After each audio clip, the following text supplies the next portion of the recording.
Good evening, folks. Good evening, and welcome back to Sunset City.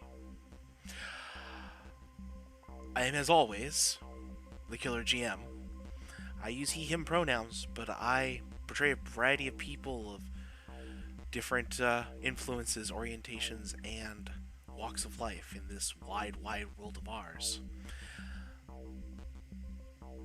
Let's go around, talk to our cast, and see where they're going to be at tonight.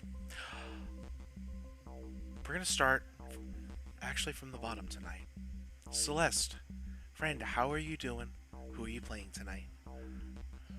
Hi guys, I'm Celeste. I use they, he, or she pronouns, and I am playing, for what might be the last time, Elodie, Party Crasher, using she or her pronouns. I'm afraid, and I don't know what's going to happen tonight.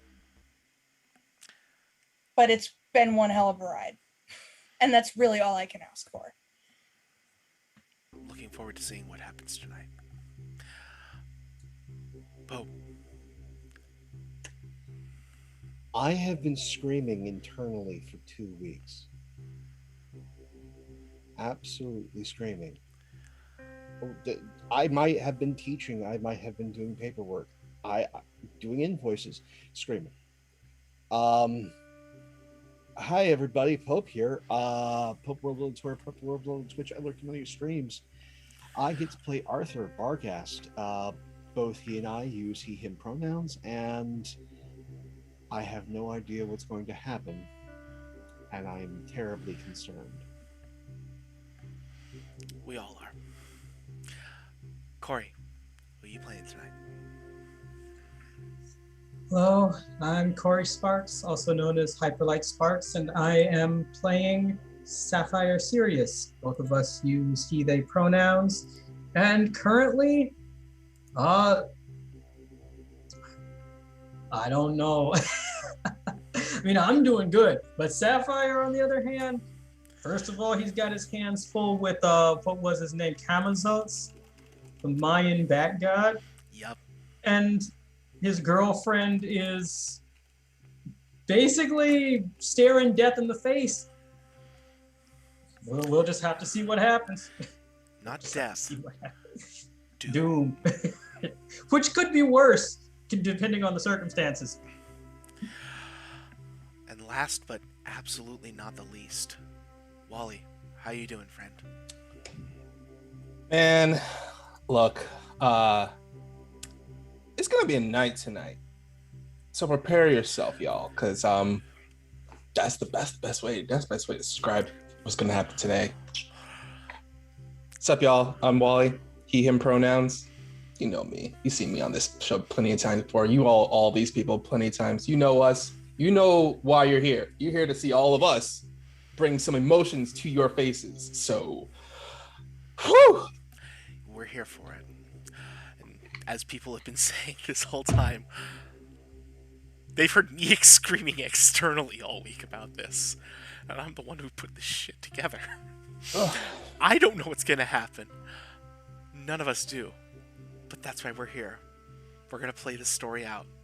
And we're all gonna find out together. I'm super excited. The one thing I do want to call out, we usually have 5 people on this cast. Only 4 tonight. Christy couldn't make it tonight. Playing Hussar. Sad. We do see her out there. Hi, Christy. We love you so much. We hope we put on a good show for you tonight. It actually kind of worked out in a way because, well, previously on Mass Sunset City, Hussar ran into a bit of trouble. They all did, really. You know how it starts. You come back from rescuing your friend from Avalon, only to find out that a couple months had passed, you've been out for a while. The criminal organization you started fighting kind of took over the city, maybe walled it off. And you don't know what else has changed. And it's kind of scary. So you do what you can. You figure out what's up. And then you decide to take the fight to the Round Table of Crime. You show up on the Corona docks, telling everybody you're gonna be there. And you pick a fight. And boy, are the Misfits gonna get a fight. Because Elodie's drawn blade, drawn Snickersnack, and is facing down the Black Knight. Her doom track ticking with every important second. Turbine is currently about to beat the unholy hell out of Drama Queen and anybody else. That means these people harm. Bargast is probably just going to tear up the next person he sees. Sapphire is indeed accosted in the air by Camazotz, the Mayan god of night, in the form of a humanoid bat.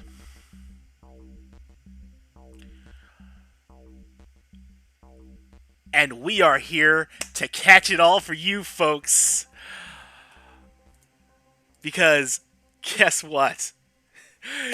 Maybes and dental dems, guys, gals, and non-binary pals, live from Corona Docks in beautiful Sunset City, soon to be the site of the Kingdom of Avalon, Ulysses Tube proudly presents The Death of the Mythfits. Ulysses Tube and his legion are catching it all and live streaming this to everybody with an internet connection. So, Mythfits, let's do what we do and find out. Party Crasher. The Black Knight has drawn his ebony blade to cross with you. What do you do?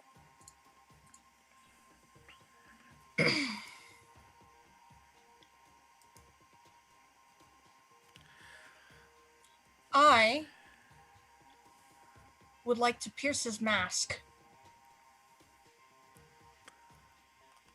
You can roll for that. I do have influence over him. I managed to gain it last round, so I get +1 to this. Roll that mundane. 9. On a 9, you get to ask one of the questions. What are you really planning? What do you want me to do? What do you intend to do? How could I get your character to blank? Or how could I gain influence over you?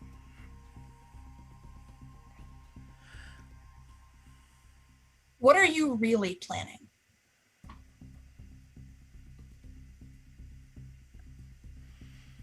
Is he really planning to overcome destiny and defeat you?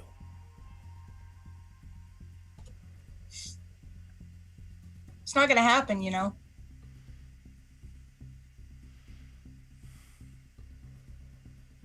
It can, and it will.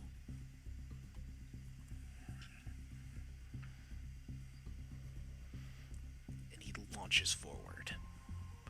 Please mark a counter on your doom track.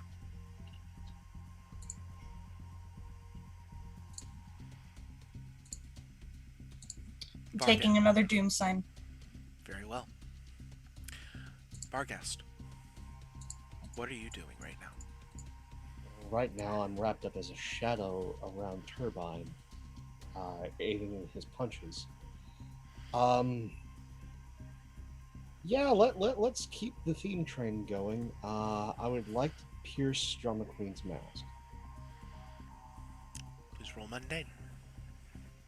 Oh boy.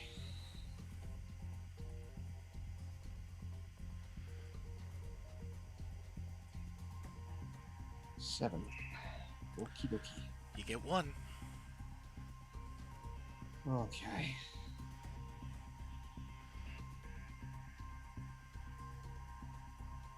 How could I get your character to turn on the Black Knight?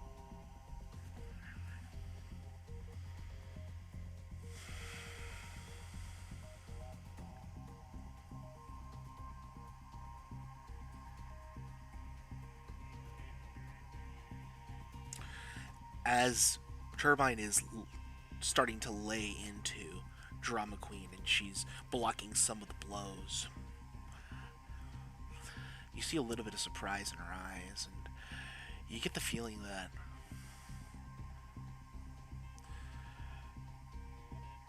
maybe she had an idea of how things were to go. This is not them. Perhaps if you can give her a good reason, she might be able to quit the field.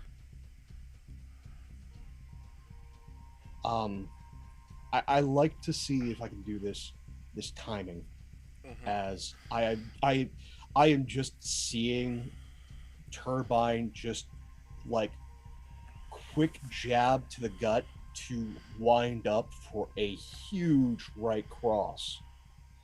And with that right cross, Barghast expels himself from Turbine, and flies back to catch Drama Queen, just sort of gently, but then puts into a full Nelson headlock, and just in her ear goes,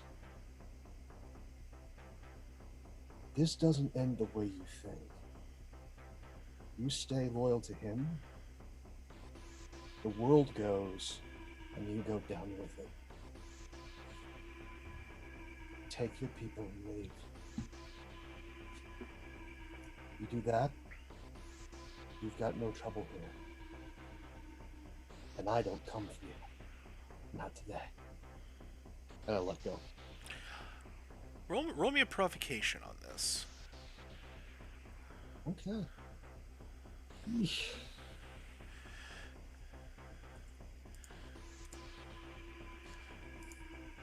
It's 7. And on a 7 through 9, you can choose one.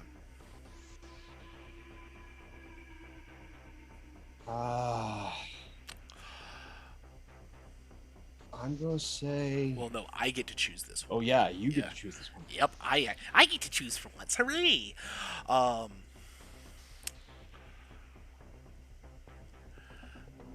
I think what's going to happen is it's going to be an air. She is going to twist and shove at the air and launch Turbine back the other way. But she leaves herself wide open to you, Barghast. And we will come back to that in a moment. Sapphire. Right. So, as he's heading back towards the docks, and he gets stopped by this mysterious bat-like figure, he's like, "So, are you working for them too?" I have been promised certain concessions in return for my assistance. I'm guessing it was the Black Knight that promised you this, wasn't it? Deal with many people. As long as the night is worshipped, I will be supreme. Yeah, speaking of which, who exactly are you again? He hisses. I am the god of night, Little Stone. A god, you say. So, don't you think that it would be better if these people were worshiping you instead? If you're a god, why in the world are you answering to a mortal? Why do you care so much about him being worshipped instead of you? And he just shakes his head and just launches in at you with a sonic shriek that seems to vibrate your being. It's a powerful blow right there, I think. It is a powerful blow, it seems like. Let's see. That's a 9. That is a 9. Ooh. Nines are not as hot to roll on this one. So, Nope. you get 1. Lash out verbally, provoke a teammate to foolhardy action, or take advantage of your influence to inflict a condition. You give ground, your opposition gains an opportunity, or you struggle past the pain and mark 2 conditions. Yeah, I'm gonna give ground. The sonic shriek, it like echoes within the crystal lattice of Sapphire's body, and he he falls from the sky and just lands pop on back on the ground. Mm-hmm. Yeah, and he is going to dive bomb in at you, talons black as the blackest night coming right for you. You'd swear they were made of jet. Turbine. Well, I've just been launched. Yeah, you are not going the direction you thought you would be. I was like, Turbine was ready. He was striking up the band, ready like to send a kick right at her jaw, but then he gets launched and sent flying a block away and lands on a rooftop. And he doesn't land on his back. He because he's been launched, he just kind of lands, he rights himself and lands in a crouch on the rooftop. Okay, I didn't expect that. All right. And he kind of squints a bit to try to get a better look at what Arthur is doing. And then he runs to go back. Oh, okay. Well, he's gonna run right back because he really wants to hurt someone. And all he sees is Arthur facing down this lady. So he runs, I would like to use a move because he is very pissed off right now. Sure. The move I would like to use is Unstoppable. When you smash your way through scenery to get to or away from something, roll plus danger on a hit. The world breaks before you. Okay. Let's see here. Give it a shot.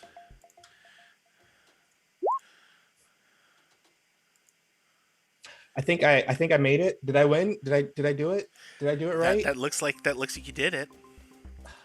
I did it? Cool. Yeah, a 13 sounds like a hit to me. I don't know. I'm just here. So yeah, how does this look? So he runs and he starts running across the rooftop and he crouches down, and the sheer force and power of him crouching down causes the building rooftop to creak a bit, and he pushes himself off the rooftop, launching himself at Drama Queen. The sheer force of his jump causes the roof of the building just to crumble underneath him. And he just rockets himself right towards Drama Queen. Another building is in the way, and he kind of turns his body a bit, and he runs along the side of the building using the continued momentum of his jump, and it's just wrecking the building as he's running across it. And as he gets right in front of Drama Queen, he raises his knee up to slam her right in the face with his knee in a Kinshasa. Yeah, that seems like a proper impact there. There were several members of YouTube's entourage trying to set up these weapons to try and bring you down, and they just don't. They miss, or they just fly right past you. One just sinks into your form and you just don't even feel it. It's not even there. Nice, yeah. And he just slams his foot right against her face. And as a payback for that yeet that she delivered me earlier. Yeah. And she'll just, I think she goes launching higher up into the air on that one. We've got some serious air juggle going on this one. And after he slams his foot into her, he skids to a stop and looks over at Arthur, and he's like, "Did I interrupt something?" No, she didn't pay enough attention. So are we still beating her up, or did you have another plan? Right now, I don't think I'm going to get any reason out of her. I'm going to try one other, and then I have to let the monster out. All right. And then so he takes a step back and waits for her to fall, and as he waits, he's just doing some mild stretches. Okay. All right. They're totally putting this in Arthur's hands because he trusts him. Yeah. Absolutely. As this is all happening, a fog is starting to roll in from the sea. Party Crasher.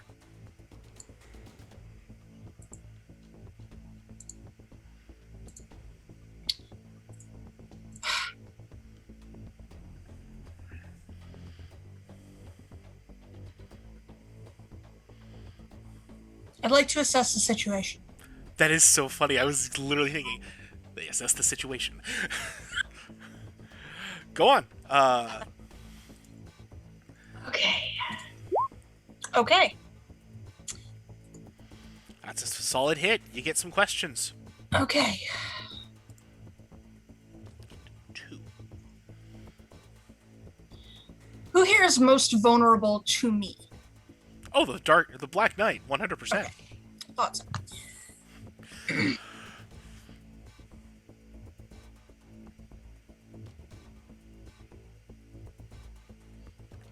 What here can I use to stop Avalon from coming through?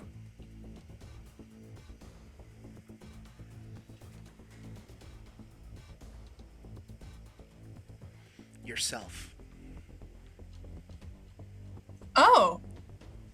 You don't say. I mean, I didn't say it.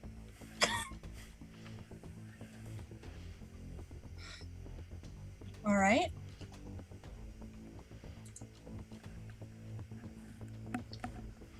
I'm going to take another swing at him. All I'm right. going to go in on him. Do it. Oh, +1 for influence. Hey, there we go. She's Yeah. back. Yeah.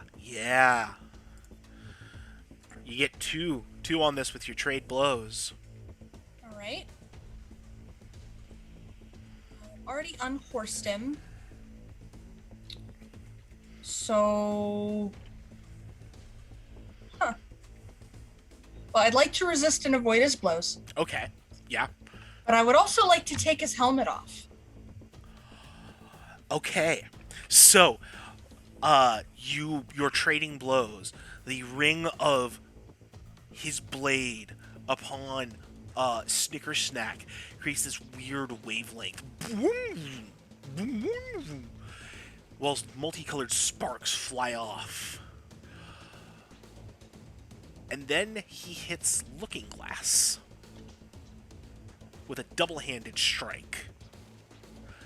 It gives you the opening you need, and you bring Snicker Snack across with a crunch. And as you follow through with the blow, you feel the helmet give way and come loose. And it goes flying off, clattering to the ground. And he turns and looks at you, blood streaming down his cheek. And it's like looking at an older... Well, yeah, it's kind of two sides of this. It's either a younger guy version of Yadviga, or an older guy version of Isla. It's somewhere in between there.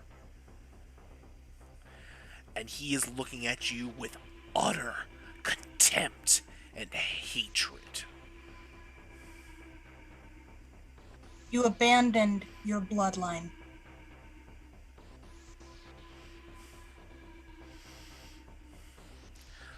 I was afforded the opportunity to fulfill destiny.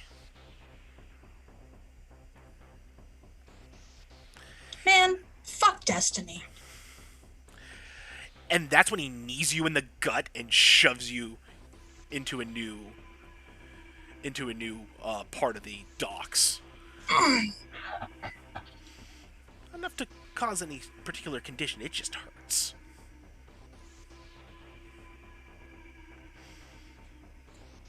Barghast. While Drama Queen is re-entering Atmo, just going to do that slow turn, and slow walk to Tube and his men. And as I get close, I'll put my hands up. Afternoon, gentlemen. No love lost between us. But you have a very unique opportunity. Unless you're talking sponsorship deals, Addison, I am not buying. I'm talking the sponsorship deal. Like, the deal. You have an opportunity to save an entire city. boost your reputation globally. Actually, with some of the people that are paying attention to this transdimensionally. If you do the right thing. Do the wrong thing? Well, let me just say this. Morgana Le Fay does not share power. And you are mortal. At best, you might be grandmother's ottoman at the end of all this, if she wins. Bold of you to assume I'm not okay with being an ottoman. But, please, beg again for the cameras. I gotta get exclusive broadcasting rights for this when this is all said and done. And after, that turbine thing got published, man, oh man, did I get some serious traction. I tried. I really did. You had the opportunity of a lifetime. So you get to see the new trick. Maybe it's an old trick. I don't know. The timelines are weird. Well, guys, get your cameras and guns ready, because here I come. I'd like to teleport to the car.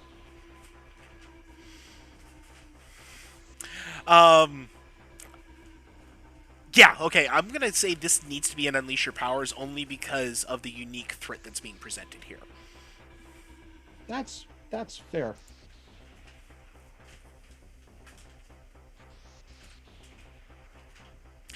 Okay.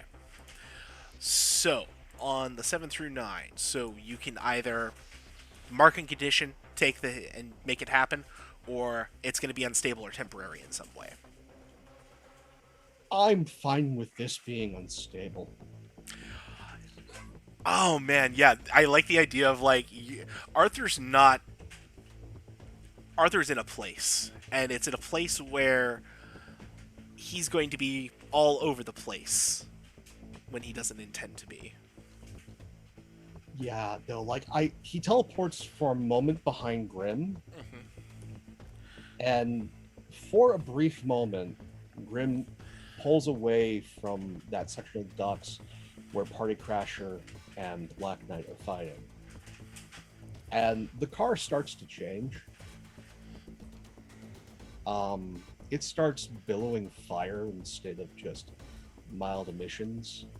The headlamps turn red, and he is getting ready to just gun down all of YouTube and YouTube's men. And then he's on a roof in the car. He's on the same roof near where Isla is. Yeah. Very confused. Yeah, so the car is roaring over, and what happens is several of YouTube's followers, the Legion, fire off these weapons of weird design that don't appear to be conventional weapons, and these beams shoot out and start firing and hitting Grim and turning it aside. So yeah, we're spinning like a top. Yeah, that's great. That's special. Sapphire. All right. So as soon as what's his name, Kamazotes dives down towards Sapphire, he reaches into the little crystal thing on his chest and pulls out a little it's a little device that looks kind of like the hilt of a sword, except it has two little crystals at the top of it, one side by side right next to each other.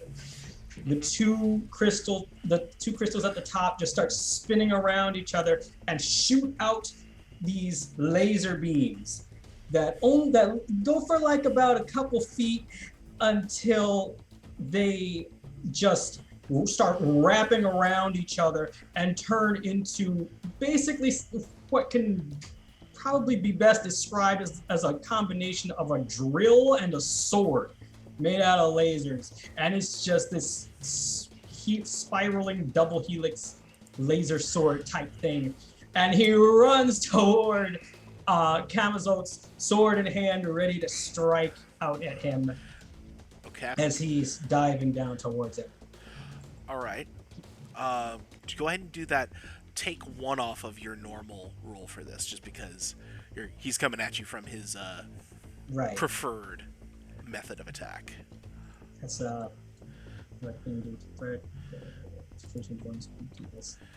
so that's like type -1 in the situation. Yeah. Okay, got it. Perfect. Full hit. Still a full hit. Why not? Right. So he goes up to him, and what I'm going to do first is resist it and avoid his blow. Whoosh, get right out of the way. And second, I'm going to take something from him. And he slices one of his wings clean off with the swords. The sword. He crashes down with a terrible howl, and the sky, the stars, black out. He says, he just laughs at him and says, God of the night standing against the namesake of a star. What a fool! You can see the inky black issuing out as he stands. You don't have to do this. If No. you want to keep the other wing, I suggest you leave me to my friends. I don't have to do this, but now I want to. Come on! Come at me! I'm not scared of you! And you guys launch forward towards each other again. Turbine. Boy. Okay. So as she falls, like Turbine like kind of crouches down, like does like a few squat stretches, and then he gets back into a stance ready for her. And when she falls and lands, he doesn't do anything. He just walks up to her and just goes, "Look, what I just did to you, I held back on. I'm furious at you. I am probably the most angry I've ever been in my entire life right now, because you just took down my girlfriend. You hurt her really, really bad. And it is taking every fiber of my being to not eat you whole. And I don't mean this in a metaphorical sense. I mean literally eat you whole." And you like see like a row of teeth slowly appear up his arm, and his entire arm opens up, making this huge maw of a mouth, and it closes back, going into a normal arm. "So what I need you to do is this. Whatever plan you have right now, whatever deal you have with that weirdo YouTube, call it off. Call off all your people and leave right now. And I would like to use Be the Monster. When you frighten, intimidate, or cow others with your monstrous form, roll Freak. And if on a hit, they make themselves vulnerable to you or they flee." Mm-hmm. Whew, this is gonna be a big boy. Do I have influence over her? I don't think you do yet. Okay.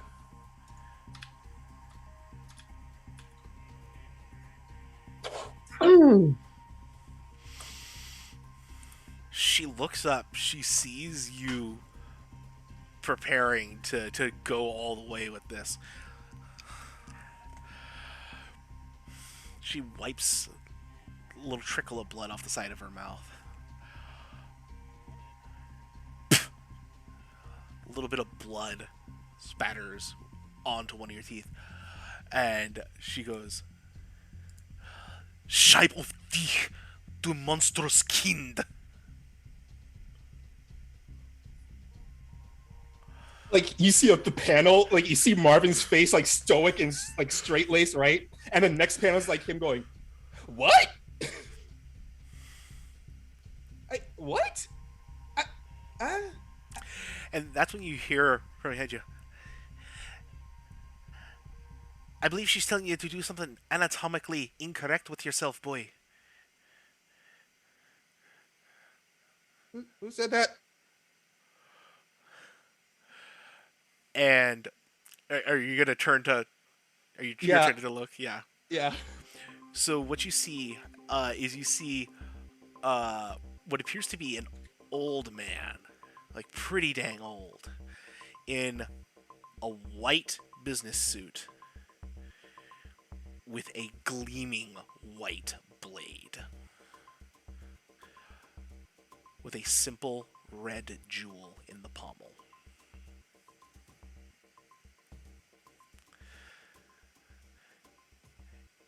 She's been good to me, so you best leave her be.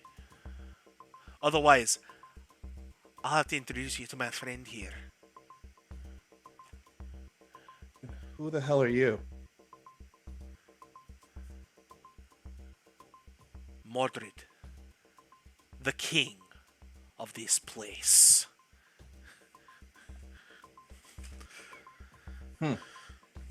No king I've ever heard of. And yet you'll bow before me all the same.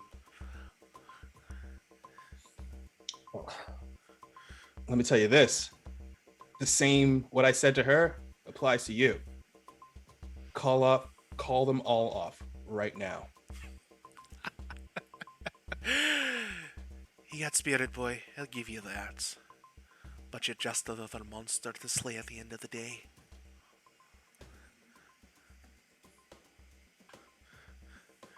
All right. Well, I warned you. And he goes to wallop the crap out of him as I go to engage a threat.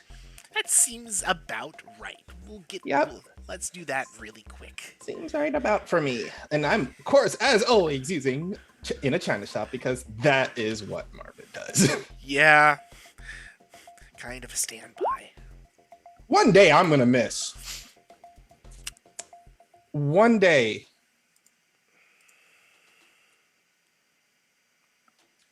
One day. But One day. it is not on this roll. It's not in this roll. I would definitely like to surprise him. Yeah. I would like to definitely surprise him and brace myself for what anything he's about to do next.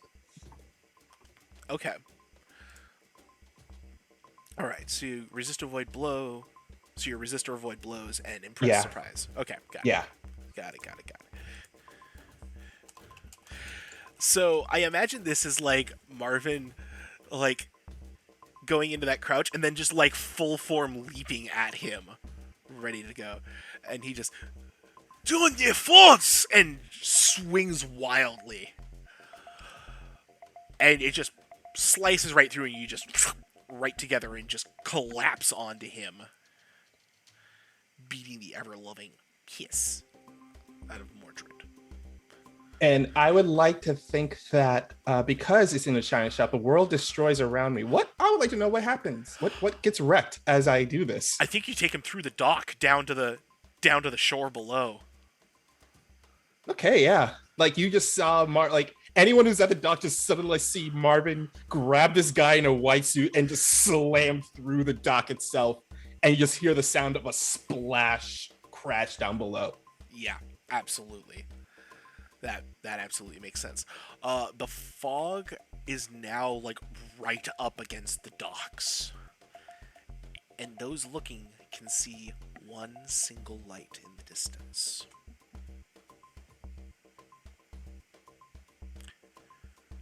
Party Crasher.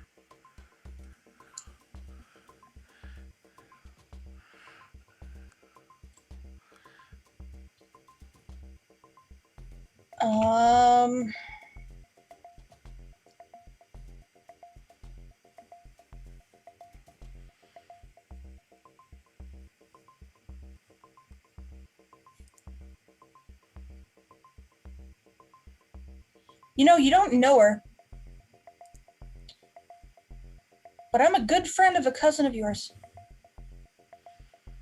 Well, more than just good friends. And she's a hell of a lot better than you'll ever be.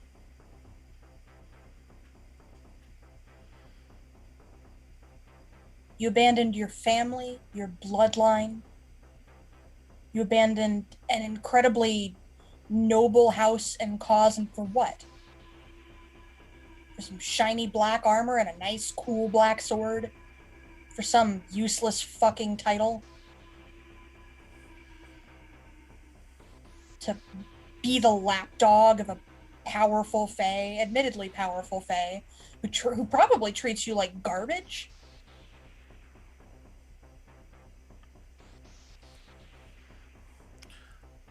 I'm treated with respect. We're building a kingdom that will bring back a legend.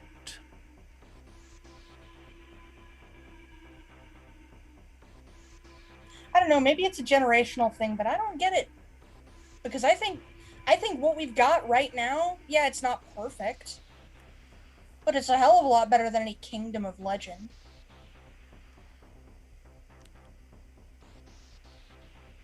Spoken like somebody obsessed with the here and now, unable to see 5 minutes past their face.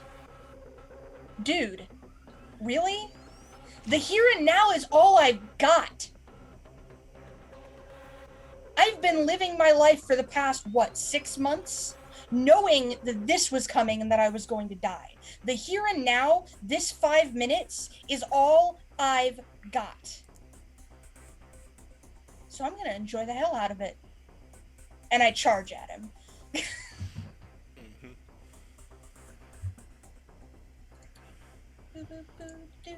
+1. Okay.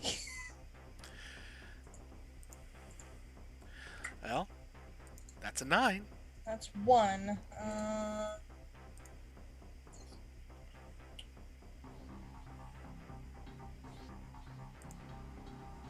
I'm just gonna resist and avoid his blows this time. Okay. I'm not gonna try any fancy stuff. So this time the exchange is much more difficult. Like when you knocked this helmet off, you just kicked on an extra gear. He's got both hands on the sword now, just trying to club you with it practically, and you're just guarding with looking glass as best you can. The opening just isn't showing up like it was last time.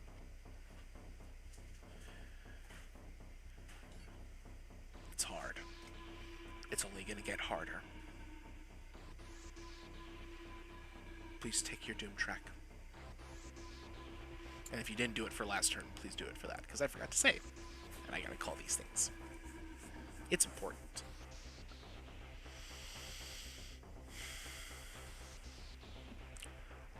Barghast.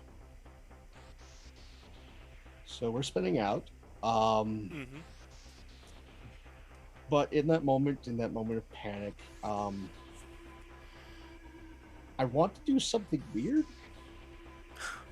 Okay. I want to use been reading the files on myself. Yeah? Okay. Yeah. Go for it. I'm interested Yay. to see how this works.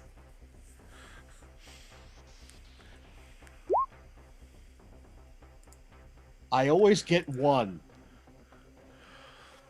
Well, Thanks to be mindful to your surroundings. So mark your potential, at least. yeah, and with that I'm going to take Kirby Craft off of the Outsider playbook. Weakness will be detectable because magic, unarmed, and the advantages are telepathic and regenerating. So getting off the list.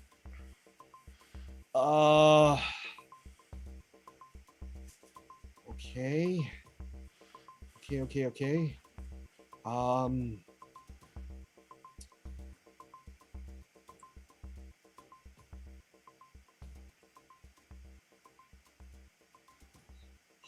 Of the things that we can do, pretty much asking myself, how can we best end this quickly? How to best end How can Arthur best end this quickly? Yeah. How he and Grim can end this quickly.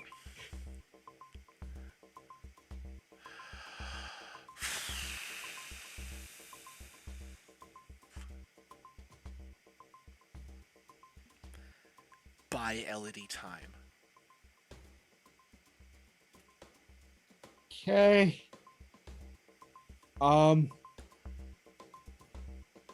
Okay, we're gonna try something. Grabs the emergency brake, pulls it. Tries to get car under control. I'd like to unleash my powers. Well, before you do that, unfortunately, you still rolled a miss. Yeah. So I've got the wheel for a hot second. By all means. Yeah. Please do. And I think what happens is you're still in that unstable shift. And what happens is you pop right in front of YouTube. And he's like, oh, good, I get to use this. And he slams a seal right on your forehead. Okay. And because of the nature of it, and your particular nature, it hurts like hell. Because your body's trying to yank you somewhere you cannot go. And it's the... So take a powerful blow? Yeah, that's what we're getting at there. Okay. Let's do this.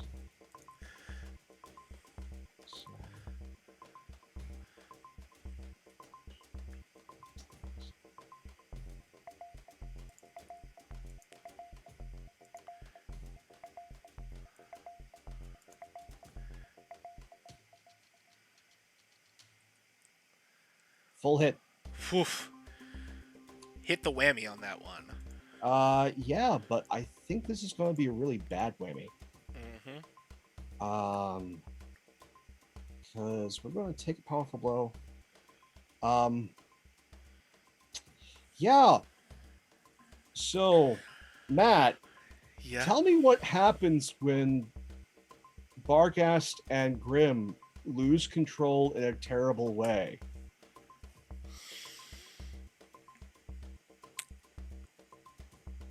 So, you know that metaphor people like to use where you're stuck in the trunk and somebody else is driving? Mm-hmm. You literally teleport into the trunk. Mm-hmm.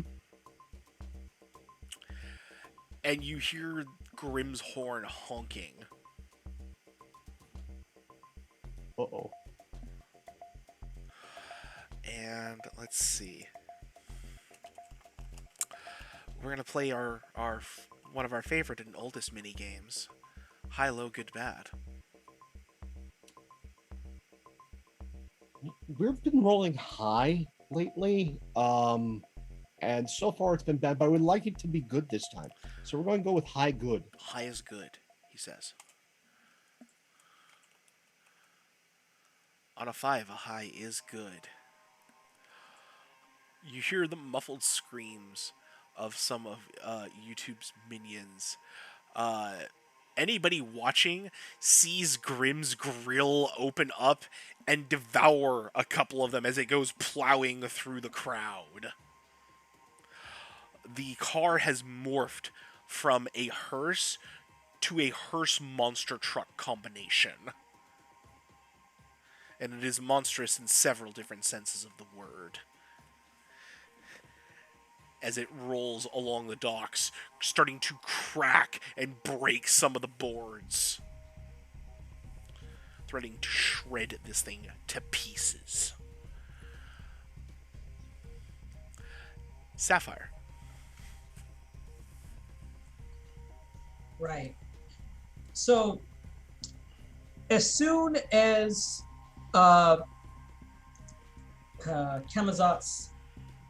starts coming towards Sapphire and realizes that he's missing a wing, Sapphire this time is actually going to flip the script on him and take to the skies himself. While he's up flying over him, I'm just gonna unleash my powers on him. Try and blast him into submission with a massive chest beam of light and overcome his aura of darkness, or at least try to. All right. So that's freak. Do it. That's a 9. So either mark a condition, or it's going to be unstable or temporary in some way.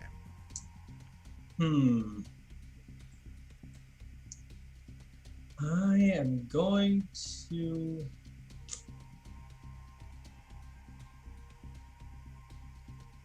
You know what?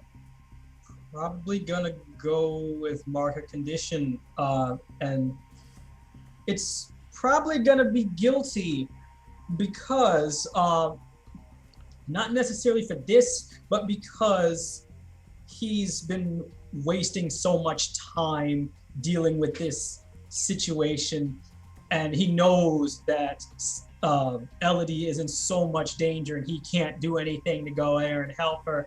So yeah, I'm going to mark guilty. And basically he flies up and he's like, here comes the sun, dirtbag. And then like shoots out a beam of light and he starts and basically does, that thing like in every anime where they shoot this huge energy beam and they just And Camazotz is basically forced to shield his eyes, wings. Almost, it's not dissimilar to Chernobog at the end of Night on Bald Mountain, where he's got that massive wing to hide himself from the sun, from that bright, terrible light. And that is enough to at least keep him for now. Right. And as soon as he has neutralized Camazotz, he's going to just make a beeline straight back towards the docks. Okay. Turbine.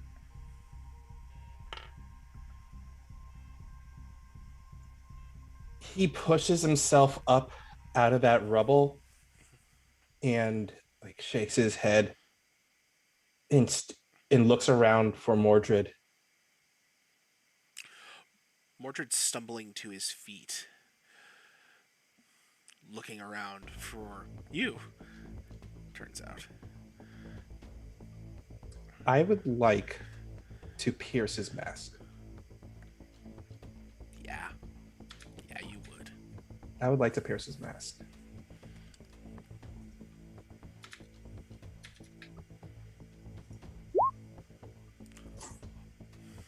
Okay.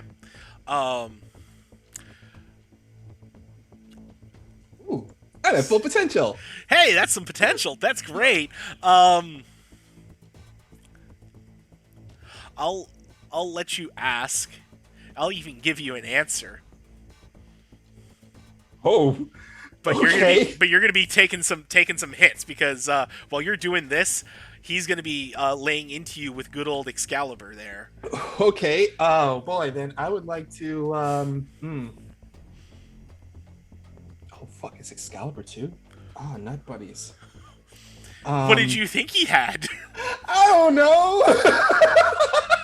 some other magical scimitar is thrown by some wet trollop in a lake. Worst forms of government. I will ask, what is his intent?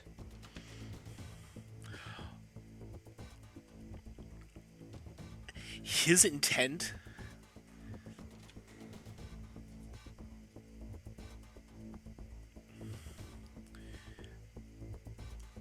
His intent is to do things right this time.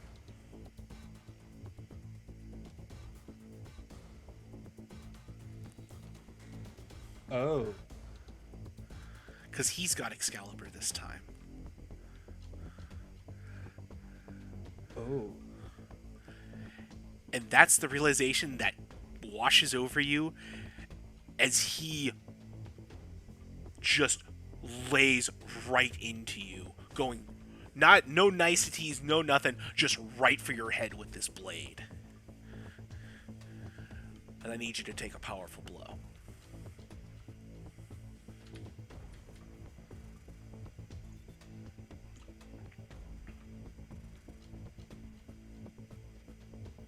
Ooh, that's a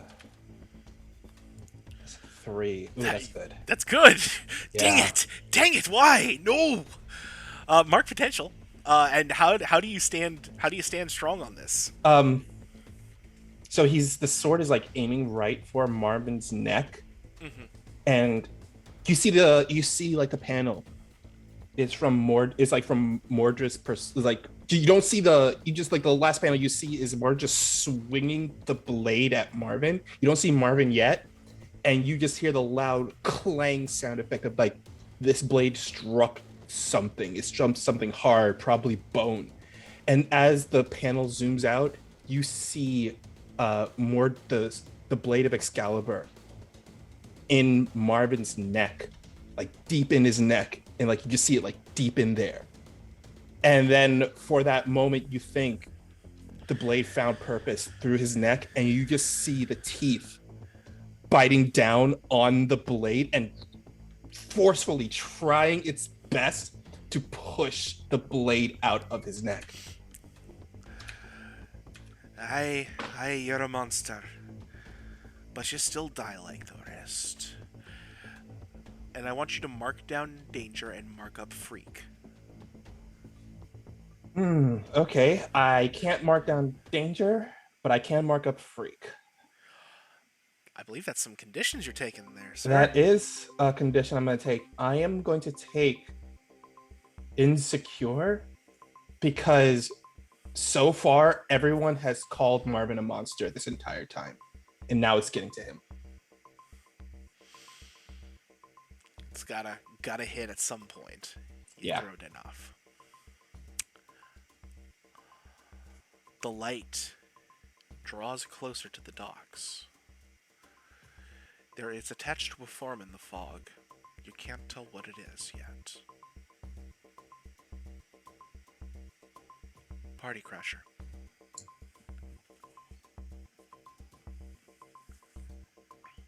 I have a question. Yes. Do we still have team in the pool? One. One left.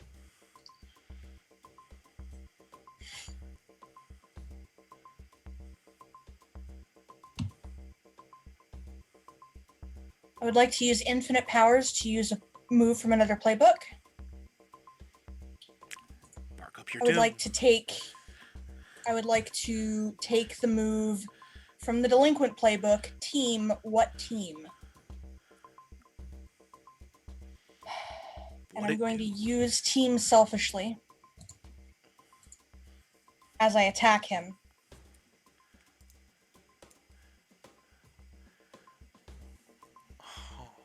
And as I attack him, I'm going to shift my form to have bright blue crystals all over my body.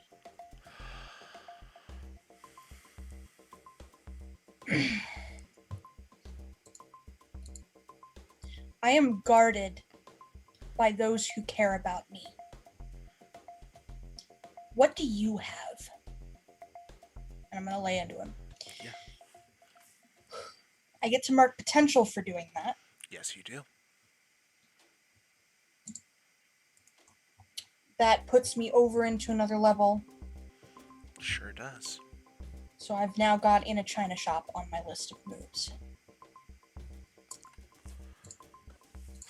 Okay. Yeah. Okay. Okay. Yeah. Yeah. Okay. And that's a miss. Well, go ahead and mark potential, Party Crasher. So yeah, we're getting there. We did have that talk, didn't we? So here's what happens. You go in for the swing, and he blocks. And then he reaches behind and comes out with a dagger. Oh, I've seen this before. I have my own skill. I don't need others to help me, unlike you. and just jabs you right in the side. So, two things. You are going to take a powerful blow. You are going to drop your danger and up your mundane. Okay. Powerful blow. Oh boy.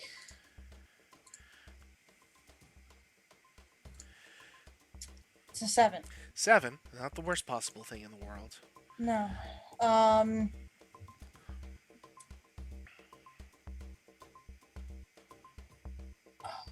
really shouldn't. But I'm going to give ground. Yeah. I feel like this is that moment where you're down on your knee.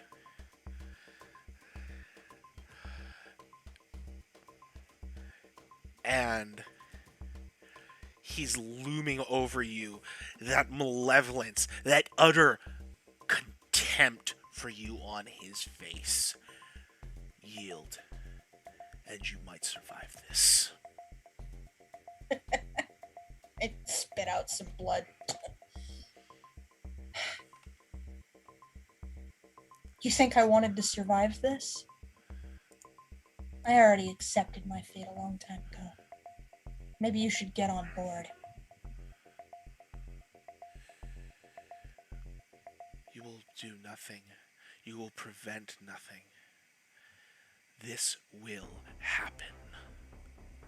I want you to down your freak and up your mundane. Mundane overflow. Conditions.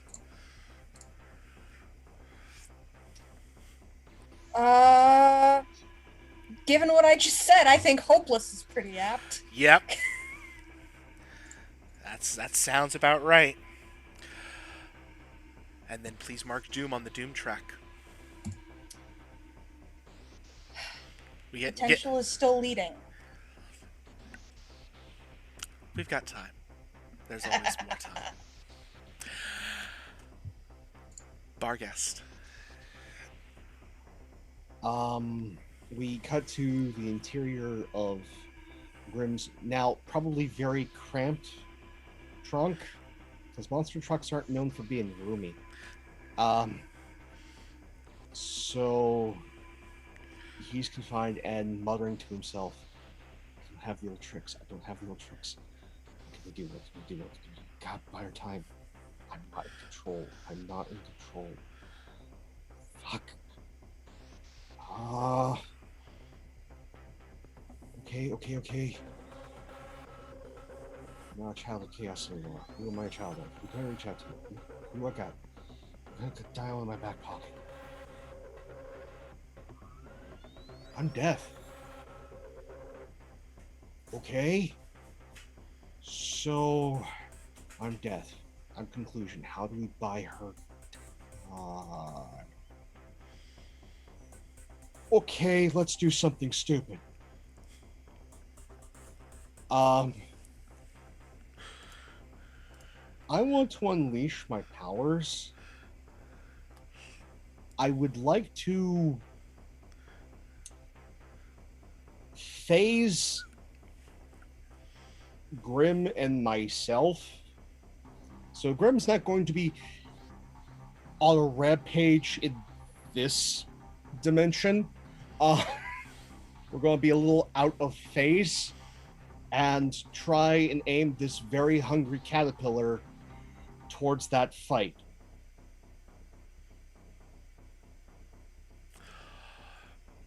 Go for it.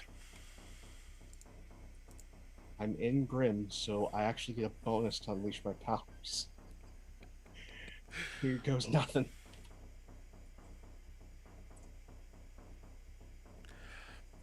You go. Where do you end up? So yeah, we phase into the underworld.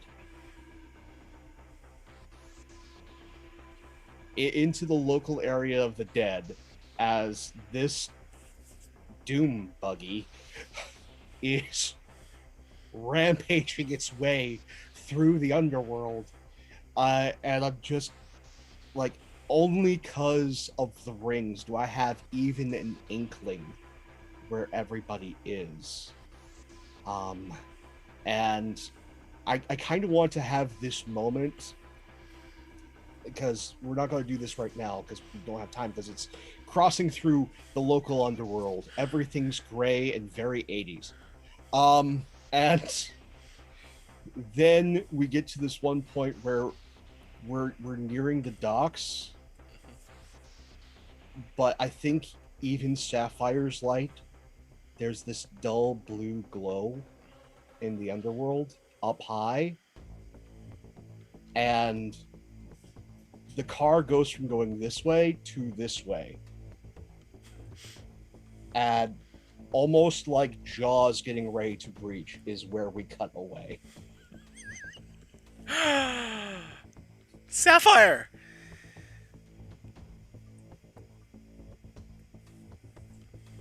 All right. So, as soon as I get in within visible range of all that's going on, can I actually see that mysterious figure that's coming in through the fog on the horizon from where I am? You can see the shape, but you can't tell what it is. Only that it's coming this way. All right. So let's see. You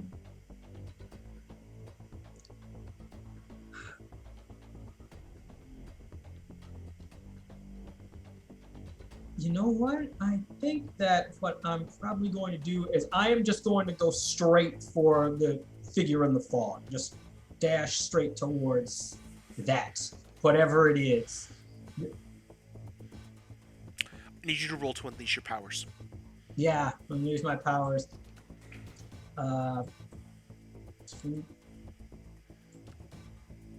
It's a 7.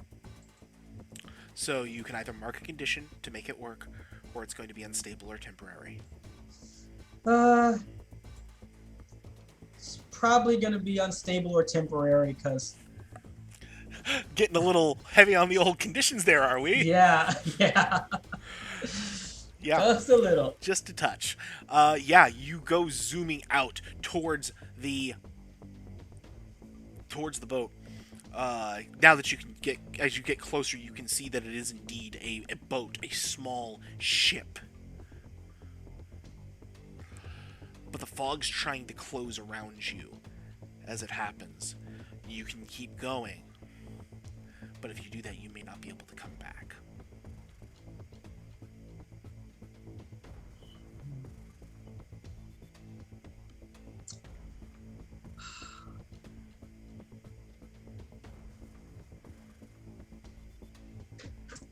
Okay. I'm gonna do something crazy. All right. We like crazy. We like crazy. So, Sapphire starts to realize that this smoke is starting to start basically trying to take him in to wherever this thing is. He just pulls back a little bit once he realizes the danger here. And he reaches into the crystal on his chest where he stores his stuff. And he pulls out a little silver square and looks inside of it and sees a face, a familiar face inside, and says, "Hey, Control Z, it's me."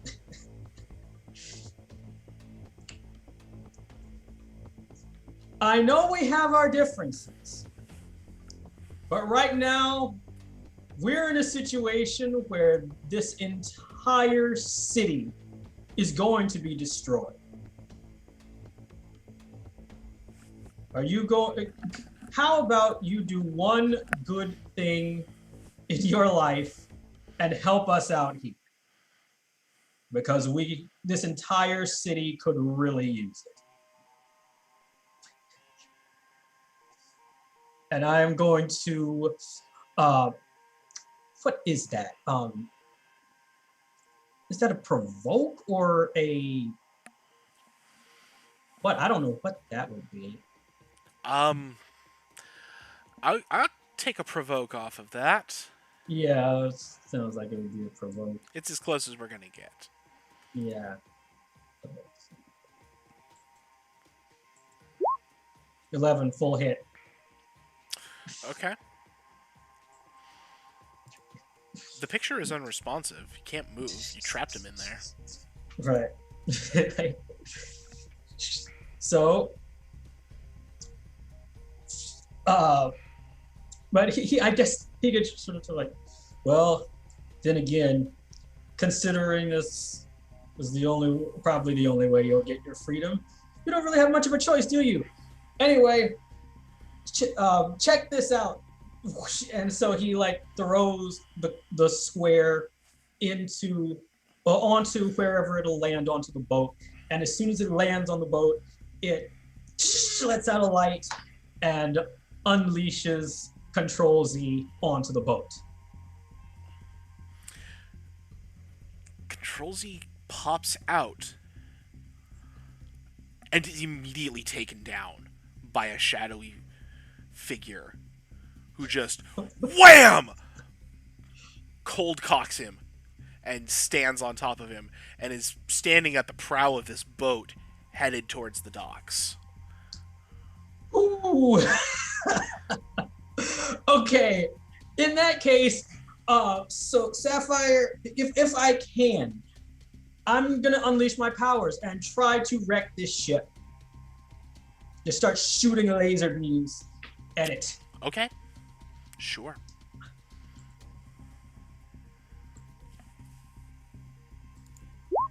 That's a miss. That is a miss. Mark your potential, of course, Yep. as always. You shoot. The laser bounces off and impacts you, plunging you into the water. Oh. Well, that's a powerful blow right there, I think. No. No? No, I'm not gonna make you take a powerful blow off of that. Okay, thank you. Your penalty is you look like a complete chump. Yeah. All right. Actually, let's go ahead and have you drop the savior and up. Oh, what do we want? What do I want you to up off of that? Mundane, maybe? Yeah, I feel like this is a mundane up. Yeah. Bites to bite some days. Okay. Turbine. So Turbine is facing down this guy underneath the dock, and he got that sudden realization. It's like, oh, you want to do things right. And he gets slammed by the sword, and now you saw that sword like trying to push, like spits out the blade from his neck. And he shakes his head a bit and looks up at this guy. He goes, you're the leader of all this, aren't you? Oh, you're just figuring that one out, are you? Hey, I may be dumb. That's it. But the thing is, look, does it have to be this way? He's always gonna come back. And I got to meet him. And I got to rule. I know, but all of this, and he like points out towards the dock where all the chaos happened. All of this, the wall you built around the city, is everything worth it? Just so you can see him again and make things right.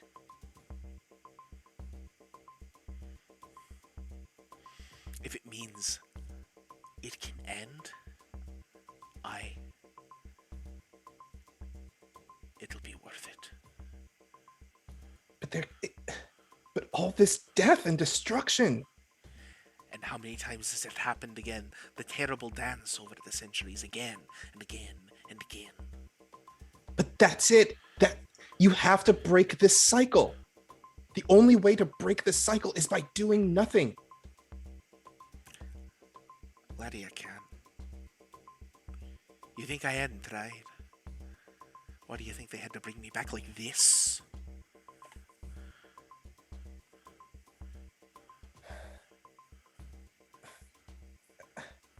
Sorry, but I can't let you. I know you can. And that's why I'm sorry too. And I go to lay into him.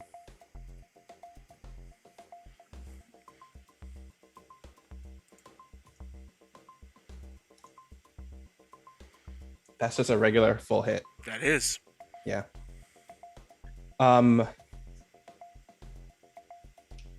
I would like to take something from him. Yeah. What would you like to take?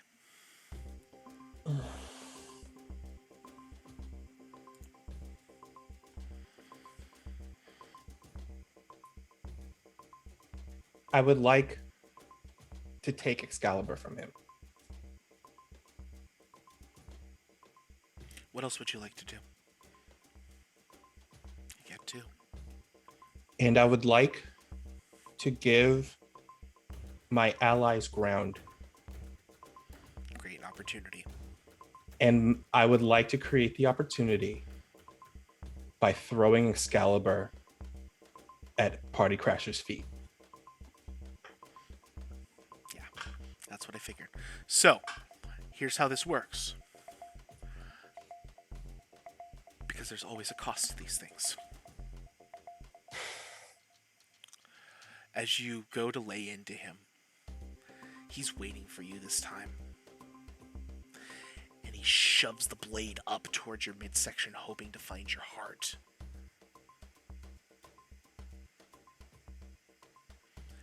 I need you to take a powerful blow.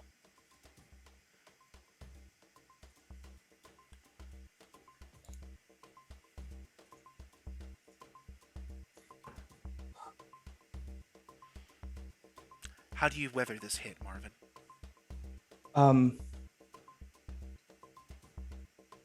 The blade runs me through. Mm-hmm. It runs me through completely. And after it, like, he just lets that blade sink through him. And he grabs onto the hilt of the blade. And he just smiles at him.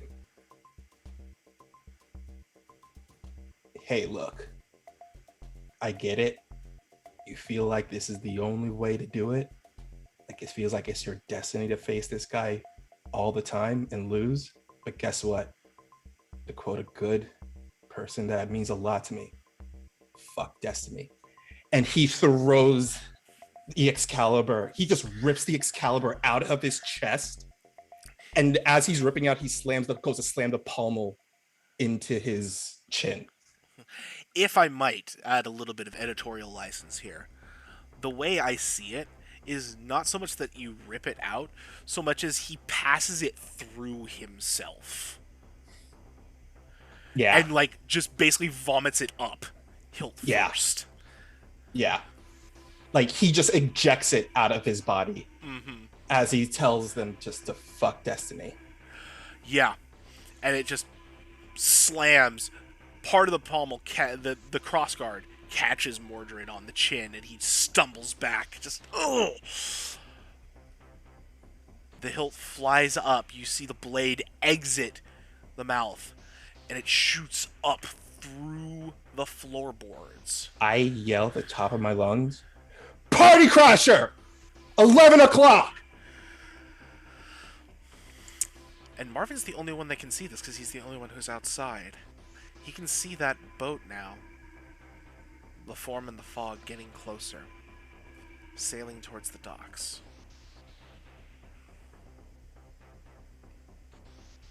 Do I recognize the form?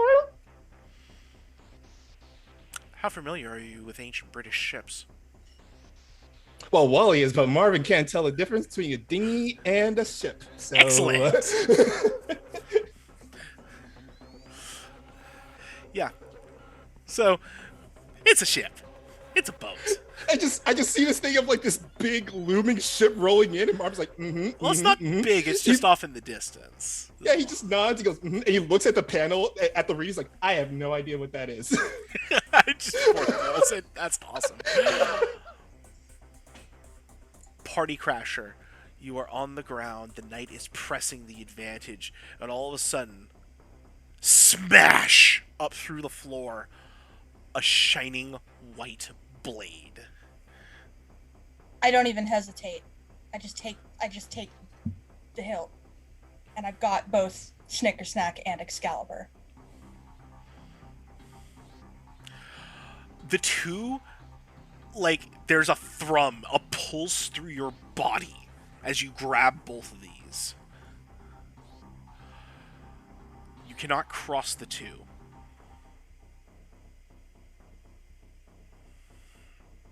But you can wield them.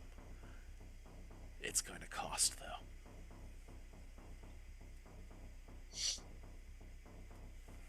I crack my neck. This isn't how it's supposed to go at all. Yeah, well,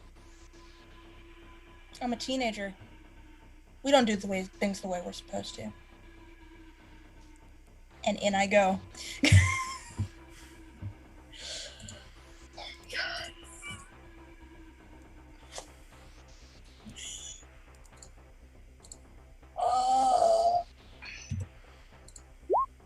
This +1 is carrying me.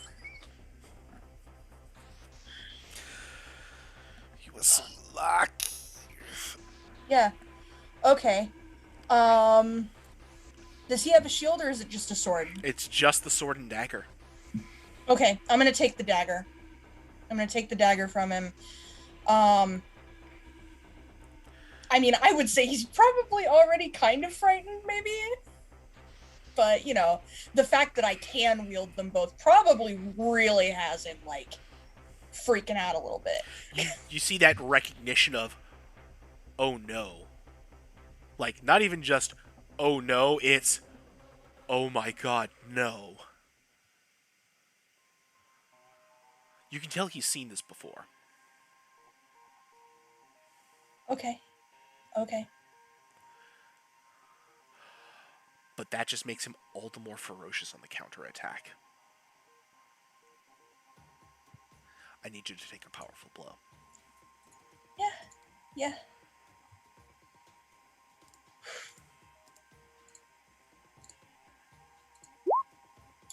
Seven. So it's one off the plate. I'll eat my veggies.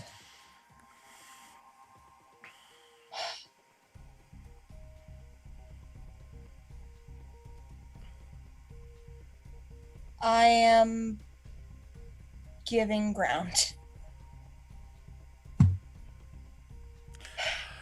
So he is just relentless in this assault, even with both Snickersnack and Excalibur. You're finding yourself pressed. He has just got decades of skill more on his plate. And he is using every last bit of that to make sure that you aren't able to do what you want to do here. But you are still in one piece. You are still fighting. LED, please mark 2 on your doom track. That's the last doom sign other than my doom arriving. Clock's ticking. It sure is. A brief interstitial before we jump to our next interlude.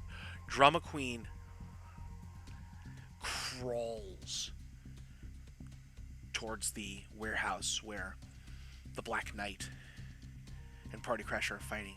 She's getting the bead on Party Crasher and is about to flick her wrist when somebody zooms in front of her. Nah, not allowed to do that. Wham! And then another voice behind her. Hey, Kraut lady, you ain't supposed to screw around like that, you know? Destiny's a hell of a thing. And Grendel yeets her off of the docks. Above, Darkstrider's like, yeah, that's about right. All right, Ice, you ready to clear some more trash out? Yes, I think I am. And Gorilla Ice comes down off the docks, sliding towards YouTube's men.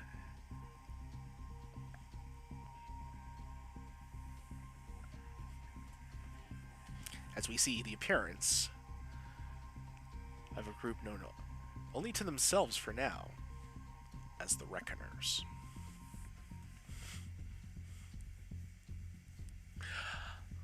Barghast. We're gonna try to phase back into real space.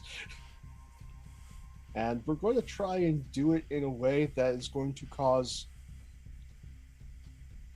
just a little bit of havoc in that fight to give Elodie more time.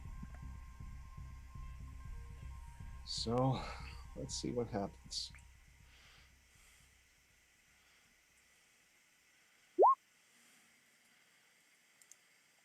Okay. Big money. So, as he's finally clambered his way back into the seat as this thing is going vertical, on the radio it's playing Rise Against Far From Perfect as it breaches through the underworld and doesn't hit the Black Knight, but there are a lot of containers up here, the biggins. And the car breaches through and just knocks a landslide of these containers towards him and Elodie. As the car lands and like face nearly, like there's this panel of him, like his nose just about to hit the dash.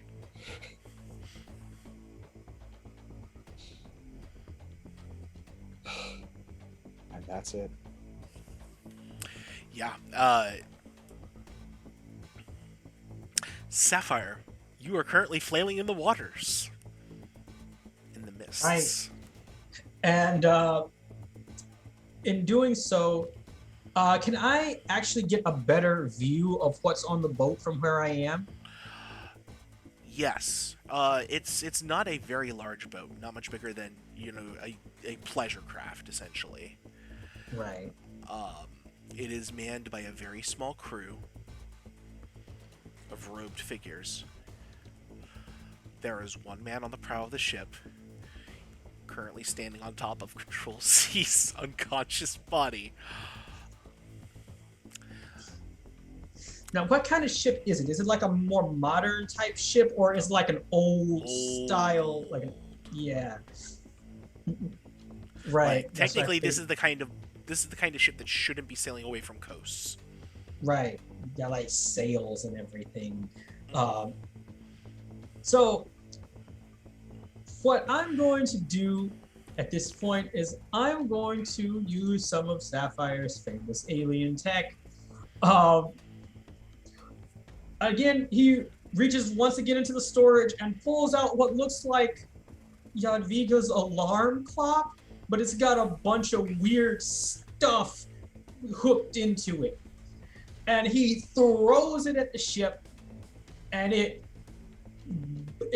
basically explodes and lets loose this huge bubble of like inverted colors around the area. And if it functions correctly, it'll, at least for a little while, stop time in that bubble and keep the ship from moving. Well, roll your Kirby tech and see if you can stop it. 11 is full hit.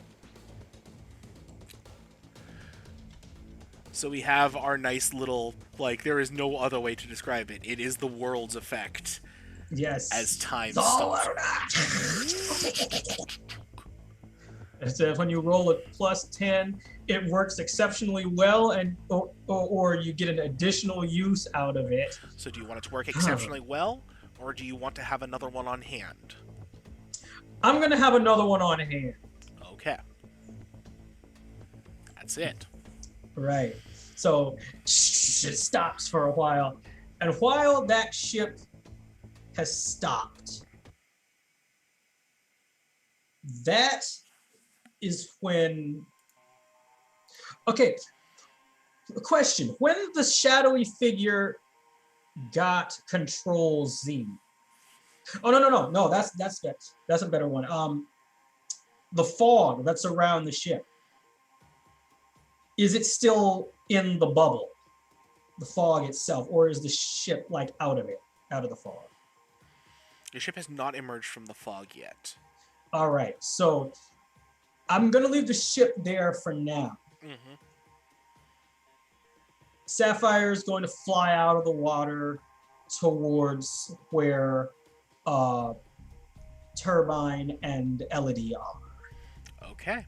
We'll get back to that in a moment. Right. Turbine.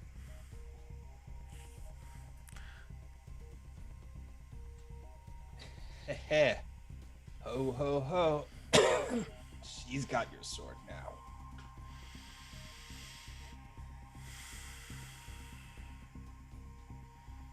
Oh, I really don't want to have to do this, but you're leaving me no choice. He cracks his knuckles and rolls his neck. Oh, so you just want to have a good old slugfest then, all right? I assume I have to go through ye to get to her. Yep. You Well, do. This ain't a want then, boy. It's a need. Well, you don't understand how thirsty I am for that lady that's up there fighting right now. And he squares up ready to fight, and I would like to use which is that move again? Be the monster. Again, I would like to use Be the Monster against him to frighten or intimidate him. Alright.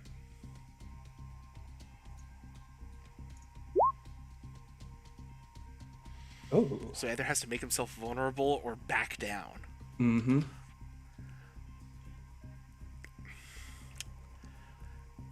He lets his guard down.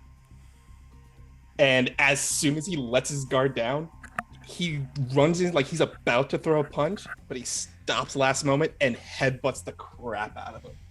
Oh, yeah, yeah. Poof. Yeah, give me a hit on that.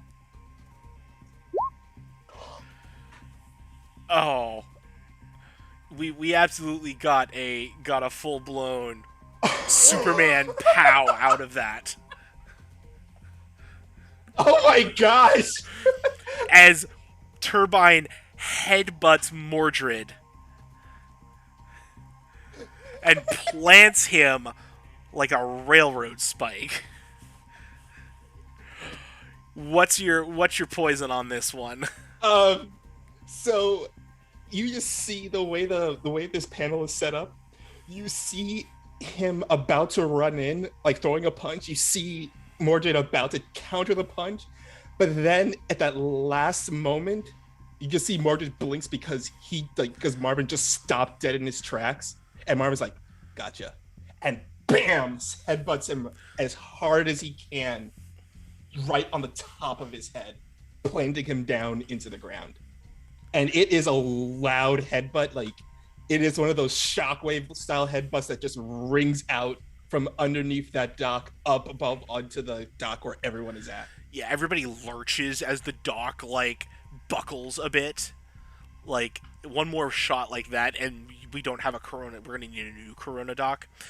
Um, what's your from your trade blows? What are you getting off of that? Oh man, Because you get some stuff. I would like to frighten if I can.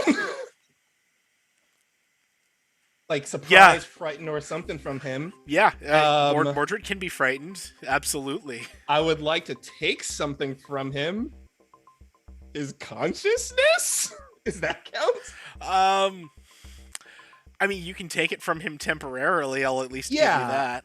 I would like to stagger him as much to like. Yeah, I would like to stagger him as much. Ooh, actually, that is a good idea. Oh, you. That is a good idea, though. But no, I'm not going to do that. I'm not going to do that because I definitely would like to take from him.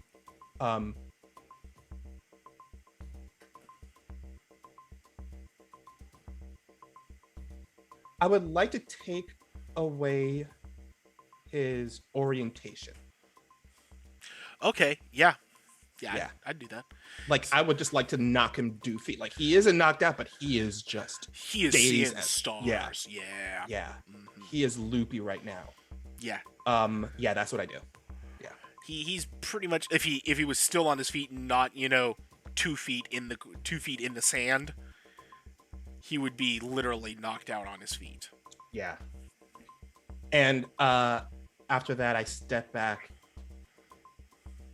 And then I head off to where the others are at. Sure. Okay.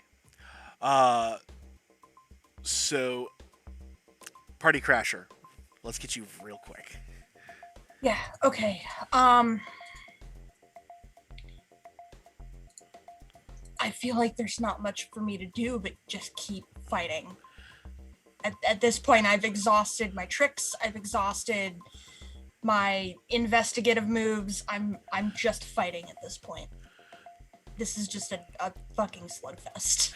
Yeah, there really isn't any two ways around it at this point. Yeah, there's no more nuance, no more tricks, no more chats. This is just fighting. So let's keep fighting. Just absolute expression of force of will. A miss. And that is a miss. Mark the potential. I need you to take a powerful blow. All right. As you're swinging, you're probably trying to keep the blades moving, and you just bring them together at the wrong point, and that just leaves you open as they repel each other. That's what you don't want to see. That is not what you want to see here. Okay. So I don't have a whole lot of options. So I'm going to pick 2 from the 7 and 9. I'm going to give ground, and I'm going to mark 2 conditions. I'm going to eat it. I'm going to eat angry, and I'm going to eat afraid. That makes sense. The knight was briefly stopped by the containers, but he manages to slice through,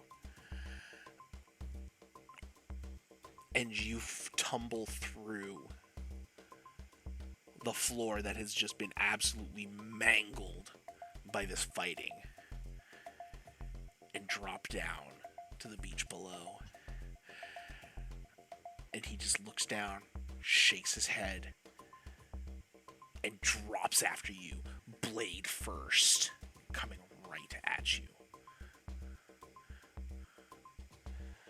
In the end,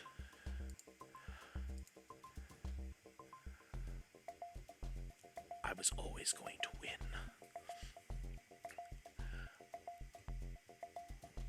I want you to up your up your mundane, drop your superior. My superior's locked. Oh no. It sure is.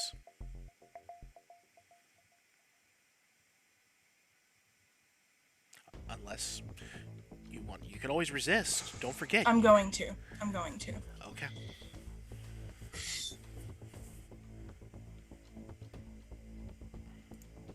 That's just a flat. Oh, okay. Yeah. Do I add the +1 to this one? Yeah, because it's any roll. 7. So, on a 7 to reject influence, you successfully hold to yourself and tune them out. You can clear a condition or mark potential by immediately acting to prove them wrong. Shift one label up and one label down, your choice, or cancel their influence and take +1 forward against them.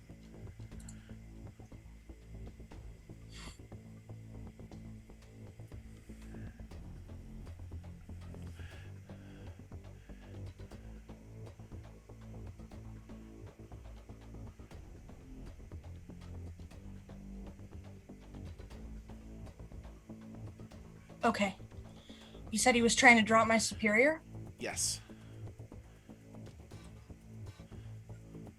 You know, you usually say that after you've won, and I roll out of the way. The blade sinks into the ground right where you would have been. I get to clear a condition and mark potential. Or mark potential. You get one. Or mark potential? I'm marking potential. Yeah. Yeah. But you know, you already knew that. I know damn well what you're working for. Oh yeah, and we're almost there. How about you mark 2 doom for me, please? Okay. What does that leave you with? Like one more? 1 more potential, 2 more doom. Literally down to the wire. Yep. Perfect. Go do your thing. Our guest. Right self in chair. I like to see that there's this panel of, like, you see him right in the chair, and then the next panel over is just from behind the car and looking out into the bay, seeing that fog and that shadowy, like, mass in the fog. I'd like to assess the situation, please. Sure. That sounds good.